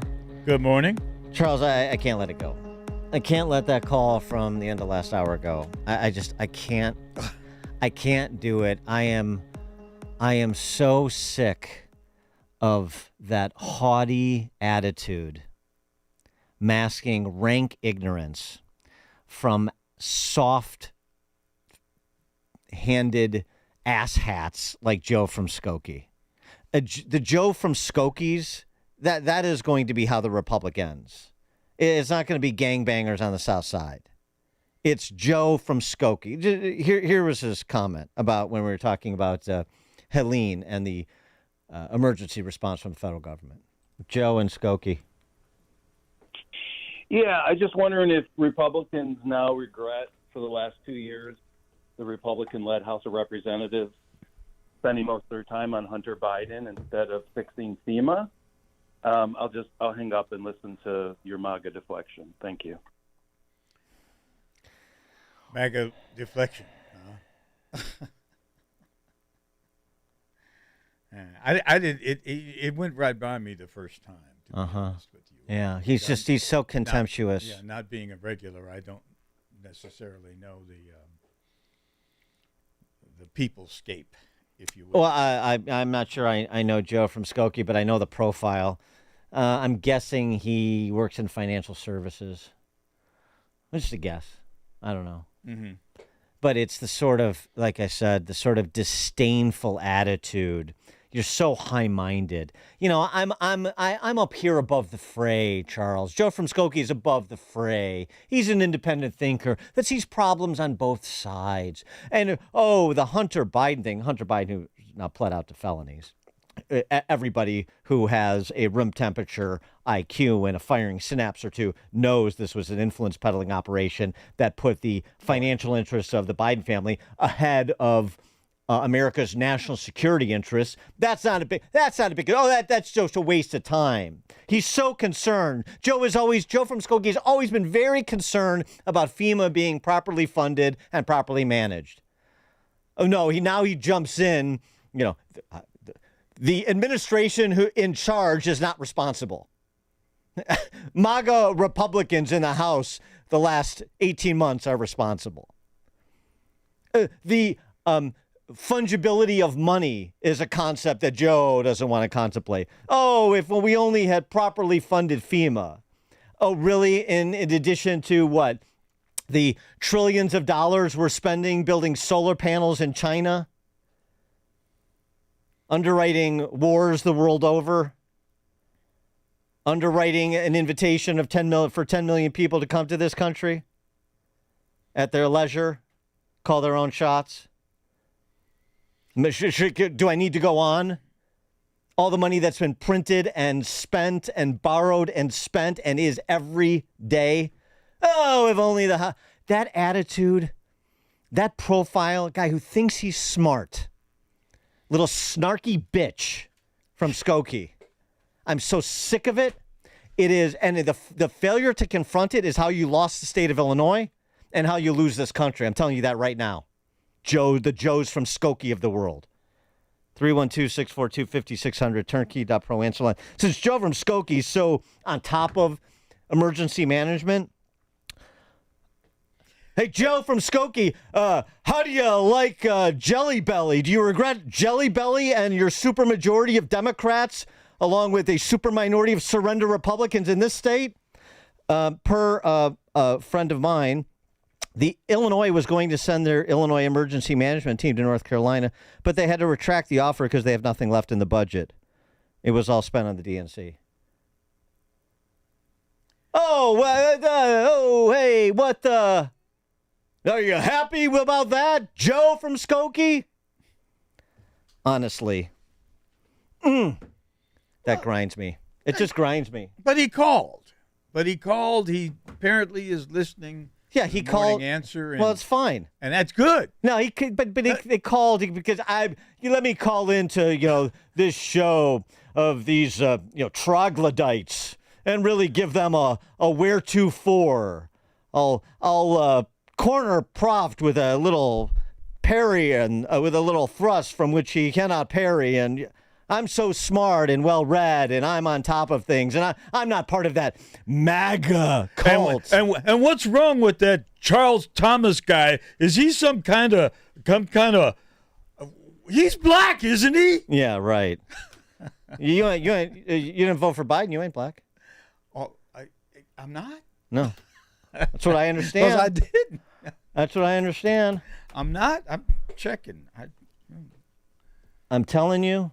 I don't know how people in all these leafy suburbs tolerate the Joes of Skokie in their neighborhood, and I know they do. I don't know how you do it. Tom and Oswego. Good morning, Dan and Charles. Good morning. And Charles, after listening to that gentleman, I actually feel smarter this morning. Yeah, right. That type of individual, I hope our paths never cross. And he's the kind of individual that I worry about my children's future, because we've got morons like that, running things. It just scares the hell out of me. I'm okay. I'm old enough. I'm set. I'm not worried about it. He won't affect me. But it's my older children who day to day, their anxiety levels about how government is not being run, it's just worrying the heck out of them. And Joe was a prime example of that. I hope you go after guys like this constantly. Thanks for the call, Tom. Yeah, just that the whole thing too, the attempt to Bigfoot you. Joe's Bigfooting me. He's so learned. That's the kind of person that you have to make an example of everywhere. Oh, they're just so bad. You want to know how you lost the suburbs in Illinois? Joe from Skokie. Deborah, Arlington Heights. I'm in 1,000% agreement with you, Dan. I've had it happen to me personally. The smartest people in the room, we know better than you. We're better than you by far, by leaps and bounds. All we have is slander, shame, silence, belittle. That's the tools that they use. And, MAGA and Orange Man bad. I find that a very immature response to anything. You don't have anything actually to speak about. All you have is attacking somebody else and belittling somebody else, and I am sick to death of it. Thanks for the call, Deborah. Yeah, and it demonstrates such intellectual heft, doesn't it? Deflection, mealy mouth, little pea hat that he is. What are you glad now? Are you glad now to have your DC press corps? You love that took their eye off the ball. What's Politico reporting on? Is Politico reporting on FEMA? Is Politico reporting on people who are in harm's way, waiting to be rescued? People in need of resources after having their lives and communities washed away? No. Politico debate analysis. J.D. Vance's beard matters. Vance is the first White House wannabe to wear facial hair in 80 years. Research indicates voters see beards as more masculine. Well, yeah, except maybe, I don't know, maybe not as masculine if you're, I don't know, one of the seven sisters where the women wear beards. I don't know, but research indicates voters see beards as more masculine. That can be positive to some, but to others, especially women, it can be negative, conveying aggression and opposition to feminist ideals. Boy, a beard conveys all that? Thank you, Politico. Meanwhile, Waltz's bug eyes, Field Marshal Tim's bug eyes, you know what that demonstrated? His passion. Eye-popping can sometimes be a sign of surprise, but for Walz, it simply revealed his emotional intensity, like during an exchange about abortion. The dynamic and emphatic facial motion grabs the viewer's attention. For Walz, it gave extra weight to his feelings and held our gaze. Yes. Where's the Peter Gabriel? Cue Peter Gabriel In your eyes. I was lost in Tim Walz's eyes when they bugged out over anything and everything. And I was off-put by J.D. Vance's beard because I was wondering if that means he doesn't share the ideals of feminists. There's your D.C. press corps, Joe. That's from Politico, Skokie. Huh? Politico. Wow. The deep thinking over at Politico. Dawn in Naperville. Yeah, speaking of the debate, isn't that what they do? I'm sorry, Mr. Proft, we can't talk about the failure of FEMA because we have too many other important things to get to. Mm-hmm. Right? We're going to talk about book banning, but we're not going to talk about the low-income kids who can't flipping read, right? That's what's really disgusting. We have so much to get to, Dawn. We can't. We have so much to get. I'm going to have to cut your mic. We have so much to get to. We don't have time to talk about low-income children not being able to. We have so much to get to. Exactly. Thank you, Dawn. Thank you. Yeah, exactly. Thanks for the call, Dawn. I mean, it's just insufferable. I nothing enrages me more. I mean, I honestly, I can barely control myself. Oh, and by the way, speaking of opportunity cost and attention paid and money spent, how do you like your President Joe Biden, Joe from Skokie, after 3 years of letting 10 million people in? Oh, and how easy is it? Their lies notwithstanding, the false fact-checking notwithstanding. The CBP One app, we heard from Chris Clem, the former border chief for the Yuma sector yesterday about how it works. Here's a honky from Michigan who just went on the app and demonstrated how it works and posted to social media so everyone can see for themselves. Go ahead, try it at home. After watching that vice presidential debate last night, I was curious just how easy that CBP One app was to use. So I downloaded it. So once you create an account from the main page, you just have to choose if you're the smuggler or the smugglee. Then you just got to fill in basic info, first name, last name, all the basics. I don't know my gender yet. I'm still figuring that out. Now it's time to take a selfie, and passport or any identification is also optional. Then it asks you which state you're headed to. I said I didn't know the address. I didn't know the city. I just chose California, and then I added the first zip code that Google gave me for California. And that's it. I'm good to go. It does let you choose between like 8 different bridges to meet under. I chose the Eagle Pass Bridge to meet under. I just have to wait until noon, so a couple more hours to actually make my appointment. Now I know what you're saying. That's not you, that's Carlos Mencia. Correct. I was just trying to show you how easy it was to register. I'm just a white dude from Michigan. This took me 5 minutes. Someone who really wants to get into this country, get temporary asylum with open-ended expiration dates, they'll just use their own picture. I said I have no documentation, I have no ID, no passport, no license. There is no way to cross-check who I say I am with who I really am.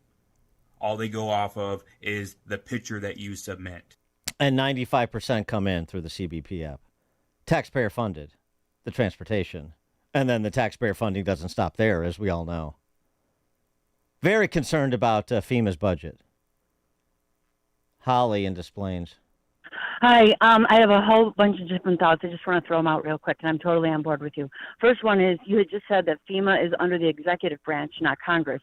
So Joe's just talking hot air because the executive branch was actually on the beach when the whole thing happened. Regarding the voting, was wondering exactly about that with the red states coming under the hurricane. Thanks for all of Brett Baer's substantiation. I also heard that there's lithium in the cave, in those mountain caves that they want, so it's like a Maui 2.0. And what they're trying to do is they're trying to basically bring a war because she's down in all the polls. They got nothing else but trying to put some other outside pressure on us. It's all a distraction. It's mind control over all these left people. It's witchcraft. They just sit there. They're bamboozled. They're hollow. A lot of them are college educated. They're totally compromised. They've got no soul anymore. Thanks for the call, Holly. Matt, Mount Greenwood. Hey, good morning, Dan and Charles. I wanted to go back to Joe. Joe's a guy that we all know. I work with guys like that. He's soft, physically weak, mentally weak. He was coddled as a child. I don't like Jelly Belly without the money. Yeah. And you know what? And he can't he can't fight himself out physically or mentally. That's why he hung up on you. Those guys are mealy-mouthed wimps that I'm sitting here stuttering. I can't stand those people. But they look down their noses at you. They probably sit in their basements, got beat up a little bit when they were kids. But mommy said, oh, it's great. Same people get the participation awards. Oh, that's great, Joe. You did a fine job, but you got your butt kicked. You know, there's millions of them out there. I've worked with them. I work with some of them, and it's just infuriating because God forbid if you debate them, they'll call HR on you. You'll have a problem. You know the story. Thanks, guys.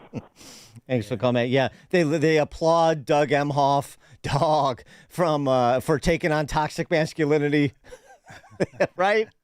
They're just as upset about toxic masculinity as Doug Emhoff is when he isn't slapping a girlfriend around or impregnating a nanny. Ooh, man. How about it? Jim and Lyle. Good morning, Charles. Good morning, Dan. Good morning. Dan, I think you're probably right. He might be in financial services, Joe, the moron, Skokie. But I wonder what he would think if he was in the room like I've been in many times, when after the end of the fiscal year there's still a surplus in a line item and they're all figuring out how to spend it and what to purchase and what we do so that next year we don't get cut in this line item. I wonder what he would think about the way the state of Illinois is run that way. Thanks for the call, Jim. Sam in Oak Brook. Okay, Dan, it's time for you to smile. I saw something this morning at 7 o'clock. Maria Bartoloma had a reporter out at the port on the East Coast. I've got a ton of family in construction that are union workers. They are hardcore Democrats. They were talking to the longshoremen about various things, and Maria asked the reporter, well, ask them. Ask them that Kamala said she stands for the strikers. Do they stand for Kamala? So the reporter turned to about 75 longshoremen, hardcore Democrat all their life, union workers, and not one longshoreman rose their hand for Kamala. It was an incredible moment that I see. America is pivoting. The game is over. Democrats, go home. Put your baseball bats down. You've lost the game. Please, everyone, vote. They're turning. That is a very good sign. I'm not into whether they should be striking or not, but the fact that we got East Coast union workers saying no effing way for Kamala is huge. Thanks for the call, Have a good Sam. day. Thank you, Sam. And their boss, Harold Daggett, I'm sure said, forget about it. Yeah, that's anecdotal, I know, but that kind of confirms what I've been told about what's happening in Pennsylvania. This is Chicago's Morning Answer. Your show keeps me alive during the week. There's nobody I'd rather listen to between 5 and 9 in the morning than you guys. On AM 560, The Answer. This is Sean Thompson. When you go on vacation, does it make sense to have somebody else pack for you? Of course not. The same can be said for your retirement. Your 401k could be packed with things you don't know about or even need. If you're close to retirement, but you don't have a plan customized to your goals, it's like kind of taking a 30-year vacation with no idea what's in the suitcase. Sounds like a stressful way to begin what should be a relaxing time. Tom Fortino at Alpha Wealth Group can help you unpack your savings and build a plan to reduce future taxes, address Social Security and healthcare, and a whole lot more, all with a clear, defined income strategy. Call the Alpha Wealth Group at 630-934-1855. Ask for the complimentary retirement plan. That's 630-934-1855 or online at alphawealthgroup.com. And listen to the Alpha Wealth Hour Saturday mornings at 9 a.m. right here on AM 560. Advisory services through Retirement Wealth Advisors, LLC, and SEC Registered Investment Advisor. Insurance and annuities offered through Alpha Wealth Group, licensed in Illinois. Dan Proft here for Northridge Prep. Northridge Prep is a great place to be a boy. What does that mean exactly? In short, it's thanks to a foundation of an all-boys environment that builds your son up into a man of intellect and character who loves God. The teachers and faculty members become mentors to students. And when you combine that with an atmosphere that's fun, competitive, and challenging, it creates an exceptional experience for your son. And the result is that the boys just love Northridge. They've been educating boys for nearly 50 years. And one of the things that stands out to me is their commitment to partnering with parents. Now, you hear this a lot with schools, but at Northridge, the parents can't stop talking about it. They built a community that really works together. Raising kids is difficult these days, and at Northridge, you can be confident your son is on the right path. They're having an open house on Sunday, October 20th, for boys in grades 6 through 12. Register today at northridgeprep.org. Again, that's Sunday, October 20th. Register at northridgeprep.org. Balance of Nature supplements, changing the world one life at a time. I'm a doctor myself. I've used it, and I've turned a lot of my patients onto it as well. It's a good product. I've actually taken the bottles up to him, and my doctor, he tells me, keep doing it. I am 87 years old, and I am an RN, and my PhD work is in anatomy and physiology. I watched your advertisement on TV, and I thought, I'll try it for just a month. I have stayed on it. Just think it is a marvelous product. Start your journey with Balance of Nature supplements. Call 1-800-246-8751 or go to balanceofnature.com and sign up as a new preferred customer. And for a limited time, get 35% off your first order with free shipping and our money-back guarantee. Go to balanceofnature.com or call 1-800-246-8751 and get this special offer by using discount code CHICAGO. I'm Shalom Klein. Join me each week for the Get Down to Business radio show. This show is packed with ideas that will inspire as you search for best practices to grow your business. Whether you are an experienced entrepreneur or just learning the ropes, Get Down to Business will tackle the issues affecting your everyday work life. Get Down to Business is covered by Tom Mirabali, independent producer for Blue Cross and Blue Shield of Illinois. Listen each week to Get Down to Business with me, Shalom Klein. Heard Sunday afternoons at 6 right here on AM 560. AM 560, The Answer. All right, coming up at 8:38, we'll talk to New Discourse's President James Lindsay about his new film, co-star of a new film called Beneath Sheep's Clothing. Find out about it at 8:38. Now we check the headlines with Mike Scott. 55 degrees at 8:32. It's been a week now since Helene made landfall in Florida as a devastating Category 4 hurricane there. The death toll across the southeast stands at more than 190. Jimmy Isaacs this morning talked with reporters. He's the fire chief of Boone, just north of hard-hit Asheville, North Carolina. We're still ongoing, even in our fire district that we cover. We're still finally getting to the last of the roads and checking with the last of the people that were cut off. The remnants of the storm stretched all the way to Virginia. Day 3 of the dock workers' strike at ports along the Gulf and East Coast, creating uncertainty about the movement of supplies.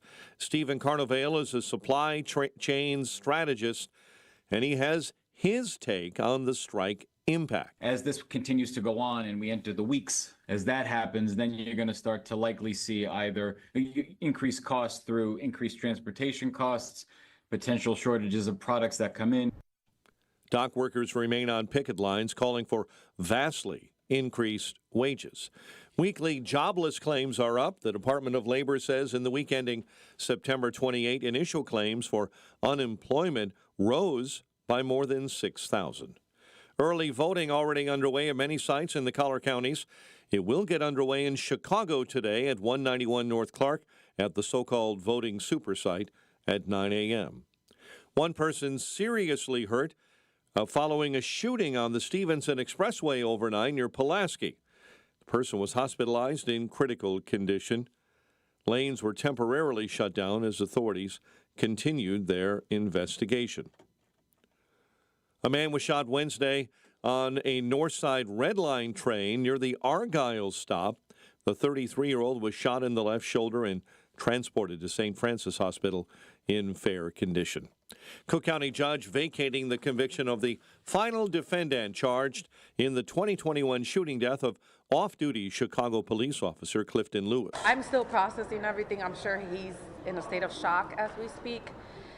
But it's been 11 years since I held my brother. The judge yesterday issued a new trial for Alexander Villa. After that court hearing, Sister Melissa said prosecutors don't intend to retry Villa, meaning he may be released to the family from prison shortly. He is the third defendant whose case was dropped in the officer's murder. Chicago sports. Bulls waiving former Illini and SIU starter Marcus Domask just 2 days after starting training camp. Fire lost to Charlotte 4-3. The news, a service of Waukegan Roofing. For commercial roofing, replace, or repair, contact the company that has been replacing and repairing commercial roofs in Chicagoland since 1914 and shares your values. WaukeganRoofing.com. Emergencies are welcome. A check of traffic and weather on the way next on AM 560. Dennis Prager might have figured out the left-wing agenda. There is a reason that the left-wing elites want vast numbers of people, legally or illegally, since it's clear that at a given number, you cease to be the country that you were. But that might well be the left-wing agenda. The Dennis Prager Show.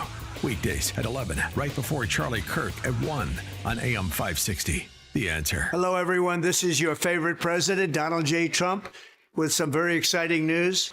Remember, my gold sneakers, they went like crazy. Everybody's talking about them. They're still talking about them. People went wild for them, and that's good. They sold out in a matter of hours. So get my new Trump sneakers and don't miss out. Hey, everyone. Yes, you heard that right. President Donald J. Trump has released a limited number of gold low-top sneakers. These Trump sneakers won't last long. Don't miss out like last time. Don't get shut out. Go to GetTrumpSneakers.com to get your gold Trump sneakers. That's GetTrumpSneakers.com. It's an easy URL to remember. That's GetTrumpSneakers.com. See GetTrumpSneakers.com for details. Trump sneakers are not intended for investment purposes. Hurry. Go now to GetTrumpSneakers.com. That's GetTrumpSneakers.com. Dan Proft here for Northridge Prep. Northridge Prep is a great place to be a boy. What does that mean exactly? In short, it's thanks to a foundation of an all-boys environment that builds your son up into a man of intellect and character who loves God. The teachers and faculty members become mentors to students. And when you combine that with an atmosphere that's fun, competitive, and challenging, it creates an exceptional experience for your son. And the result is that the boys just love Northridge. They've been educating boys for nearly 50 years. And one of the things that stands out to me is their commitment to partnering with parents. Now, you hear this a lot with schools, but at Northridge, the parents can't stop talking about it. They built a community that really works together. Raising kids is difficult these days, and at Northridge, you can be confident your son is on the right path. They're having an open house on Sunday, October 20th, for boys in grades 6 through 12. Register today at northridgeprep.org.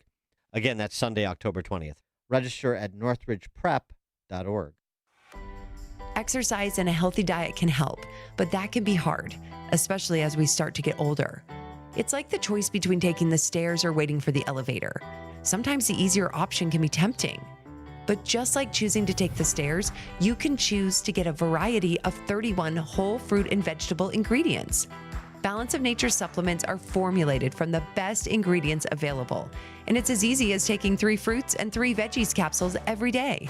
It's a small commitment, but it can help you feel your best. Start your journey with Balance of Nature.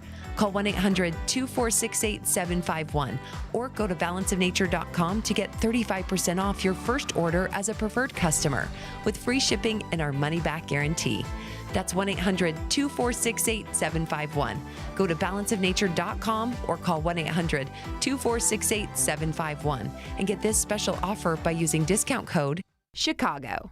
Hi, I'm Ron Kraszewski, Chairman and CEO of Stifel. Financial advisors, let's face it, if you're not growing your practice, you're losing market share. Stifel is a growing, entrepreneurial, advisor-centric firm built for successful advisors like you. There's a reason why 148 financial advisors joined Stifel last year. Come join us and find out why Stifel is the firm where success meets success. Visit www.choosestifel.com. Stifel Nicholas and Company Incorporated, member SIPC and NYSE. 8:39 Team Hochberg Traffic Center time is a service of Staples Stores.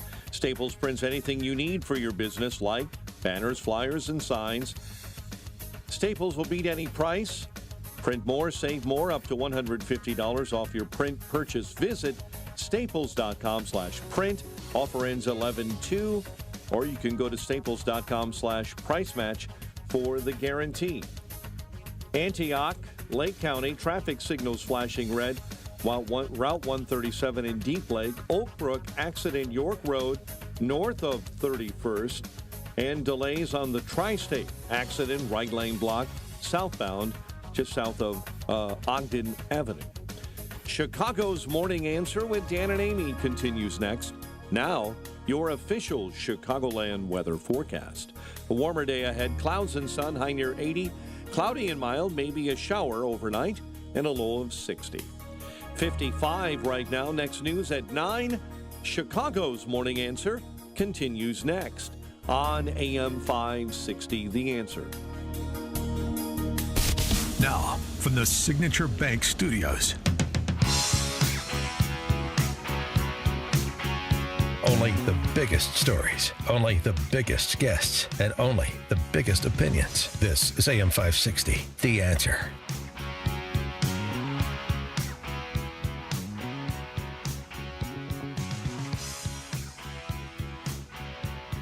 Top of the morning, Dan, and in for Amy this morning, Charles Thomas, former ABC7 political reporter. But this is the point where we start sprinting, right?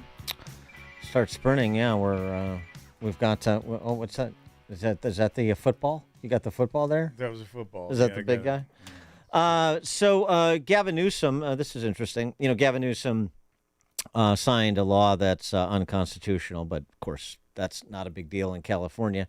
That's not me saying it. That's a federal judge enjoining the enforcement of this law that he signed that would prohibit deep fakes and misinformation, very much in keeping with the Harris-Walz posture on prohibiting hate speech, disinformation, because it all sounds wonderful until you start to think about, well, who gets to decide what constitutes hate speech and disinformation? Well, they do, of course. And the people on social media were having a lot of fun with Gavin Newsom, essentially daring him to sign this ridiculous legislation that was advanced by the California General Assembly. Is there any other kind of legislation they advanced? They ran this fake Kamala ad, and of course, hair on fire, because nobody could pick up that it's fake. So this is election interference. I, Kamala Harris, am your Democrat candidate for president because Joe Biden finally exposed his senility at the debate. Thanks, Joe. I was selected because I am the ultimate diversity hire. I'm both a woman and a person of color. So if you criticize anything I say, you're both sexist and racist. And if people can't figure out, even though the voice is very close, people can't figure out that's AI, that's the quote-unquote deep fake, then, well, that's sort of on them. And if you think you need a law to protect people from a parody ad like that, well, that sort of says a lot about what you think about American citizens and their capacity and their ability to live as a free people. False flag. Is it a false flag? Who made that and why? Well, I mean, this is they're trying to imprison a guy who did the Hillary spoofs for, right. Don't you do the whatever it was, I can't exactly remember, but don't vote on this day, vote on that day, that kind of stuff. That's election interference? No, it's actually not. And Newsom, of course, upon signing the legislation in question, couldn't help but pontificate in the most obnoxious, smarmy way possible, because that's his calling card. I think Mr. Musk has missed the punchline. Parody is still alive and well in California, but deep fakes and manipulation of elections, that hurts democracy and the integrity of the system and trust. And we believe in truth and trust, and we think this law is sound and will be upheld in the courts. So do you intend to seek legal action, whether on Elon Musk or any of the proliferating deepfakes? The law asserts that many can seek injunction relief, and I just signed the law. I just signed 32 other bills on housing, and I haven't had a chance to. Yeah, I mean, the efforts a la the EU speech czars to target Elon Musk. I mean, we're about 2 clicks away from Elon Musk being the Jimmy Lai of America. Certainly if politicians like Gavin Newsom, Field Marshal Walz, Kamala Harris Comrade Kamala had their way. I mean, it's are you taken aback by how cavalier so many in the left are when it comes to eliminating free speech rights, when it comes to eliminating a free press? I mean, John Kerry opining at a World Economic Forum event, we brought it to you the other day, talking about outlets that traffic in misinformation. According to him, this is where government needs to intercede, and we need to have a conversation about the First Amendment. And when they start saying we need to have a conversation about things, they're planning on eliminating or restricting something that is fundamental. Clearly, you can see it, and it's all on the left. It's all on the left that they're coming for your free speech rights. Talk about deep fakes, man. Gavin Newsom is the definition of a deep fake in a different sense. Well, exactly. Parody's alive and well in California, right? Because you're a governor and you're a walking parody. The irony, of course, is lost on you. The satire lost on you, but nonetheless, we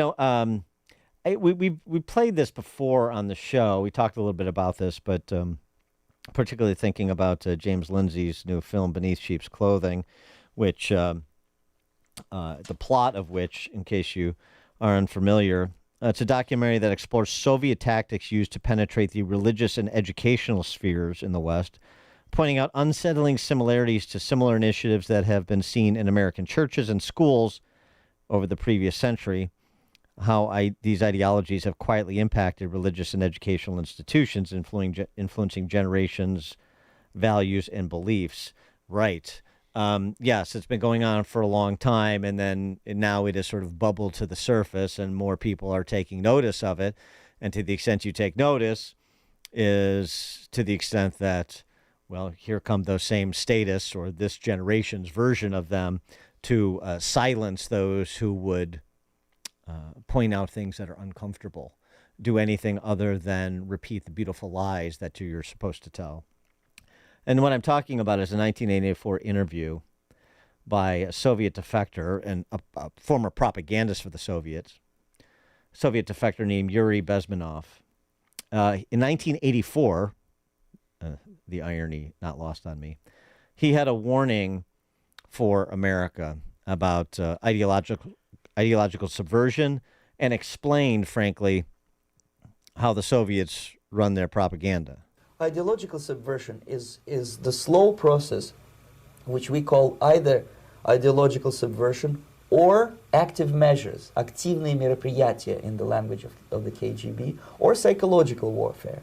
What it basically means is to change the perception of reality of every American to such an extent that despite of the abundance of information, no one is able to come to sensible conclusions in the interests of defending themselves, their families, their community, and their country. It's a great brainwashing process which goes very slow, and it's divided in 4 basic stages.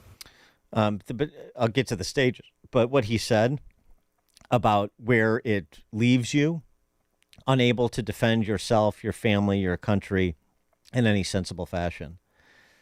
Feel like that's a description that fits somewhere approximating half the country right now? The 4 stages: demoralization, number 2, destabilization, number 3, crisis, and then normalization. I'll gloss over those for the purpose of brevity here.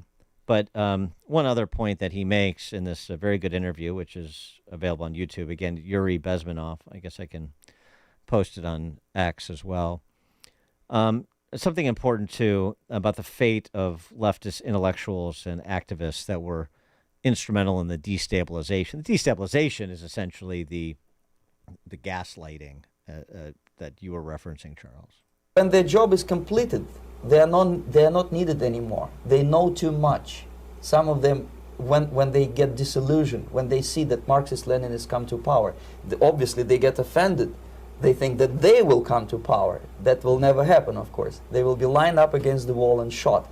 But they may turn into the most bitter enemies of Marxist-Leninists when they come to power. And that's what happened in Nicaragua. You remember most of these former Marxist-Leninists were either put to prison or one of them split, and now he's working against Sandinistas. It happened in Grenada when Maurice Bishop was already a Marxist. He was executed by a new Marxist who was more Marxist than this Marxist. Same happened in Afghanistan when first there was Taraki, he was killed by Amin, then Amin was killed by Babrak Karmal with the help of KGB. Same happened in Bangladesh when Mujibur Rahman, very pro-Soviet leftist, was assassinated by his own Marxist-Leninist military comrades. It's the same pattern everywhere. The same pattern everywhere. We're not quite down the road, or to the stage of the road that of those countries that Bezmenov used as examples, but I would not engage in too much suspension of disbelief anymore about, as they say, it can't happen here. Well, you know, when you think about this whole notion of fact-checking that, you know, mainstream media has embraced, we're going to fact-check you. Well, whose facts? Whose facts are you going to use? Well, it's another version of this assault on the First Amendment, and this whole notion of misinformation. That you know, Don Lemon is famous for fact checking. He's one of the preeminent fact checkers. And we had Margaret Brennan try to do it to J.D. Vance the other night. Fact checkers is just a fancy term for propagandists. Absolutely, and you know, ABC News did it during the Trump-Harris debate. Yeah, except when they didn't.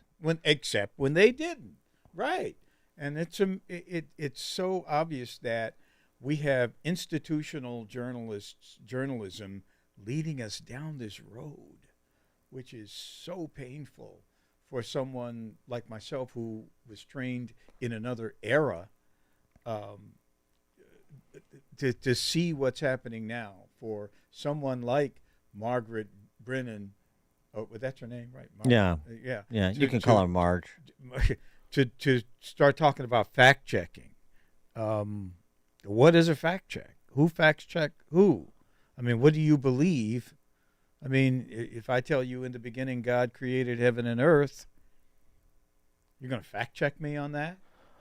Well, right. I mean, this is where, just going back to the Soviet analog, this is where Zamostat came in, right? The dissident activity, copying and distributing pamphlets, materials that were banned by the state. Now we have 21st century technology, and X sort of serves in that role in part right now. But, what about when X gets the Brazil treatment in more countries in the West, for example? It's just not nearly as far away or implausible as I think people would like to believe. We're very close, Dan. We're very close.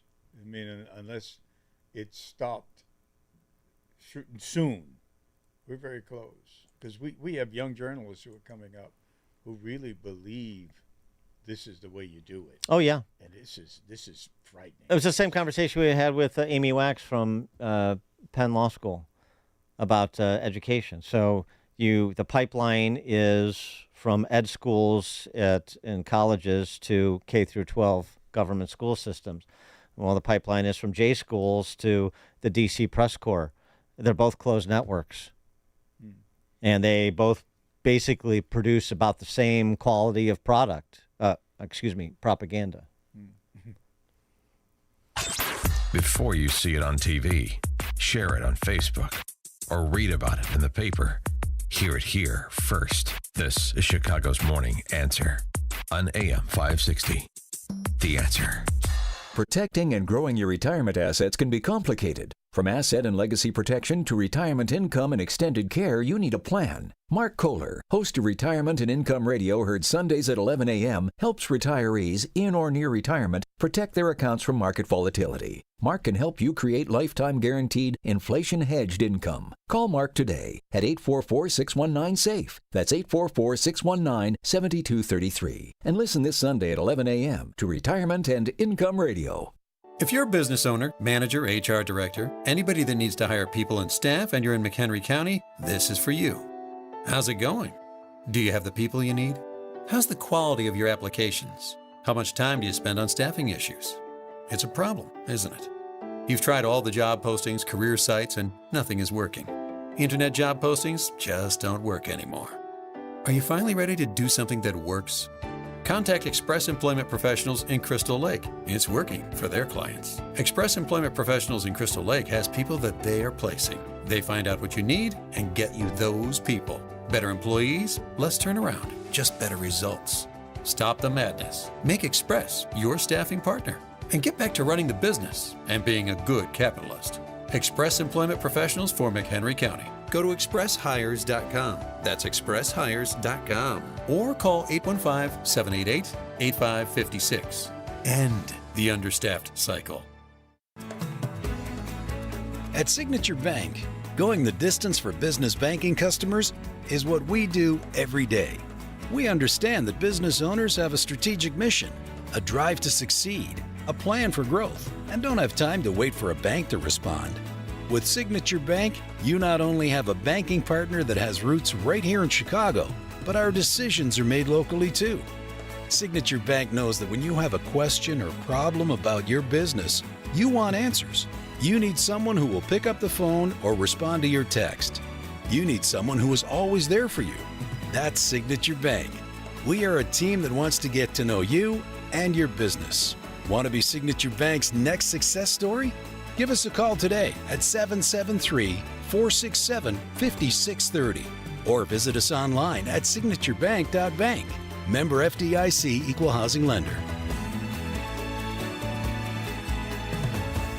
Listen up. I'm talking to those of you who wake up day after day with joint pain in your knees, maybe your shoulder, ouch, maybe your hips. Hi, Amy Jacobson here, and let's talk about real, lasting relief. People here in Chicago are reducing the inflammation, getting mobility back, getting their lives back. QC Kinetics is the nation's leader in cellular therapies. What's that? QC Kinetics uses your own body's healing properties in those achy joints. Cutting-edge treatments that require no surgery, no drugs, no downtime. You know, the choice is yours. You could continue with the steroids and daily medications, pursue surgery and a long recovery, or you could see if you're a candidate for regenerative treatments. Find out with your free consultation at QC Kinetics. New locations in Crystal Lake and Gurnee. Saturday appointments available. You've got nothing to lose. Do it. 312-809-5955. That's 312-809-5955.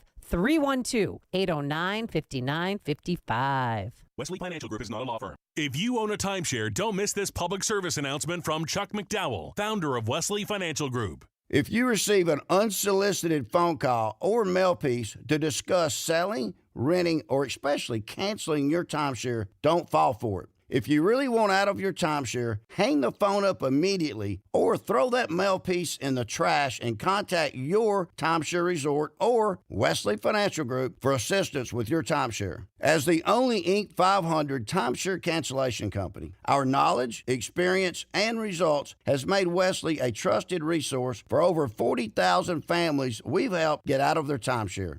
Give us a call, and I'll send you our timeshare exit information kit free with the straight facts about your timeshare and all of your options for cancellation. Call for your free info kit, 800-839-8484. 800-839-8484. 800-839-8484.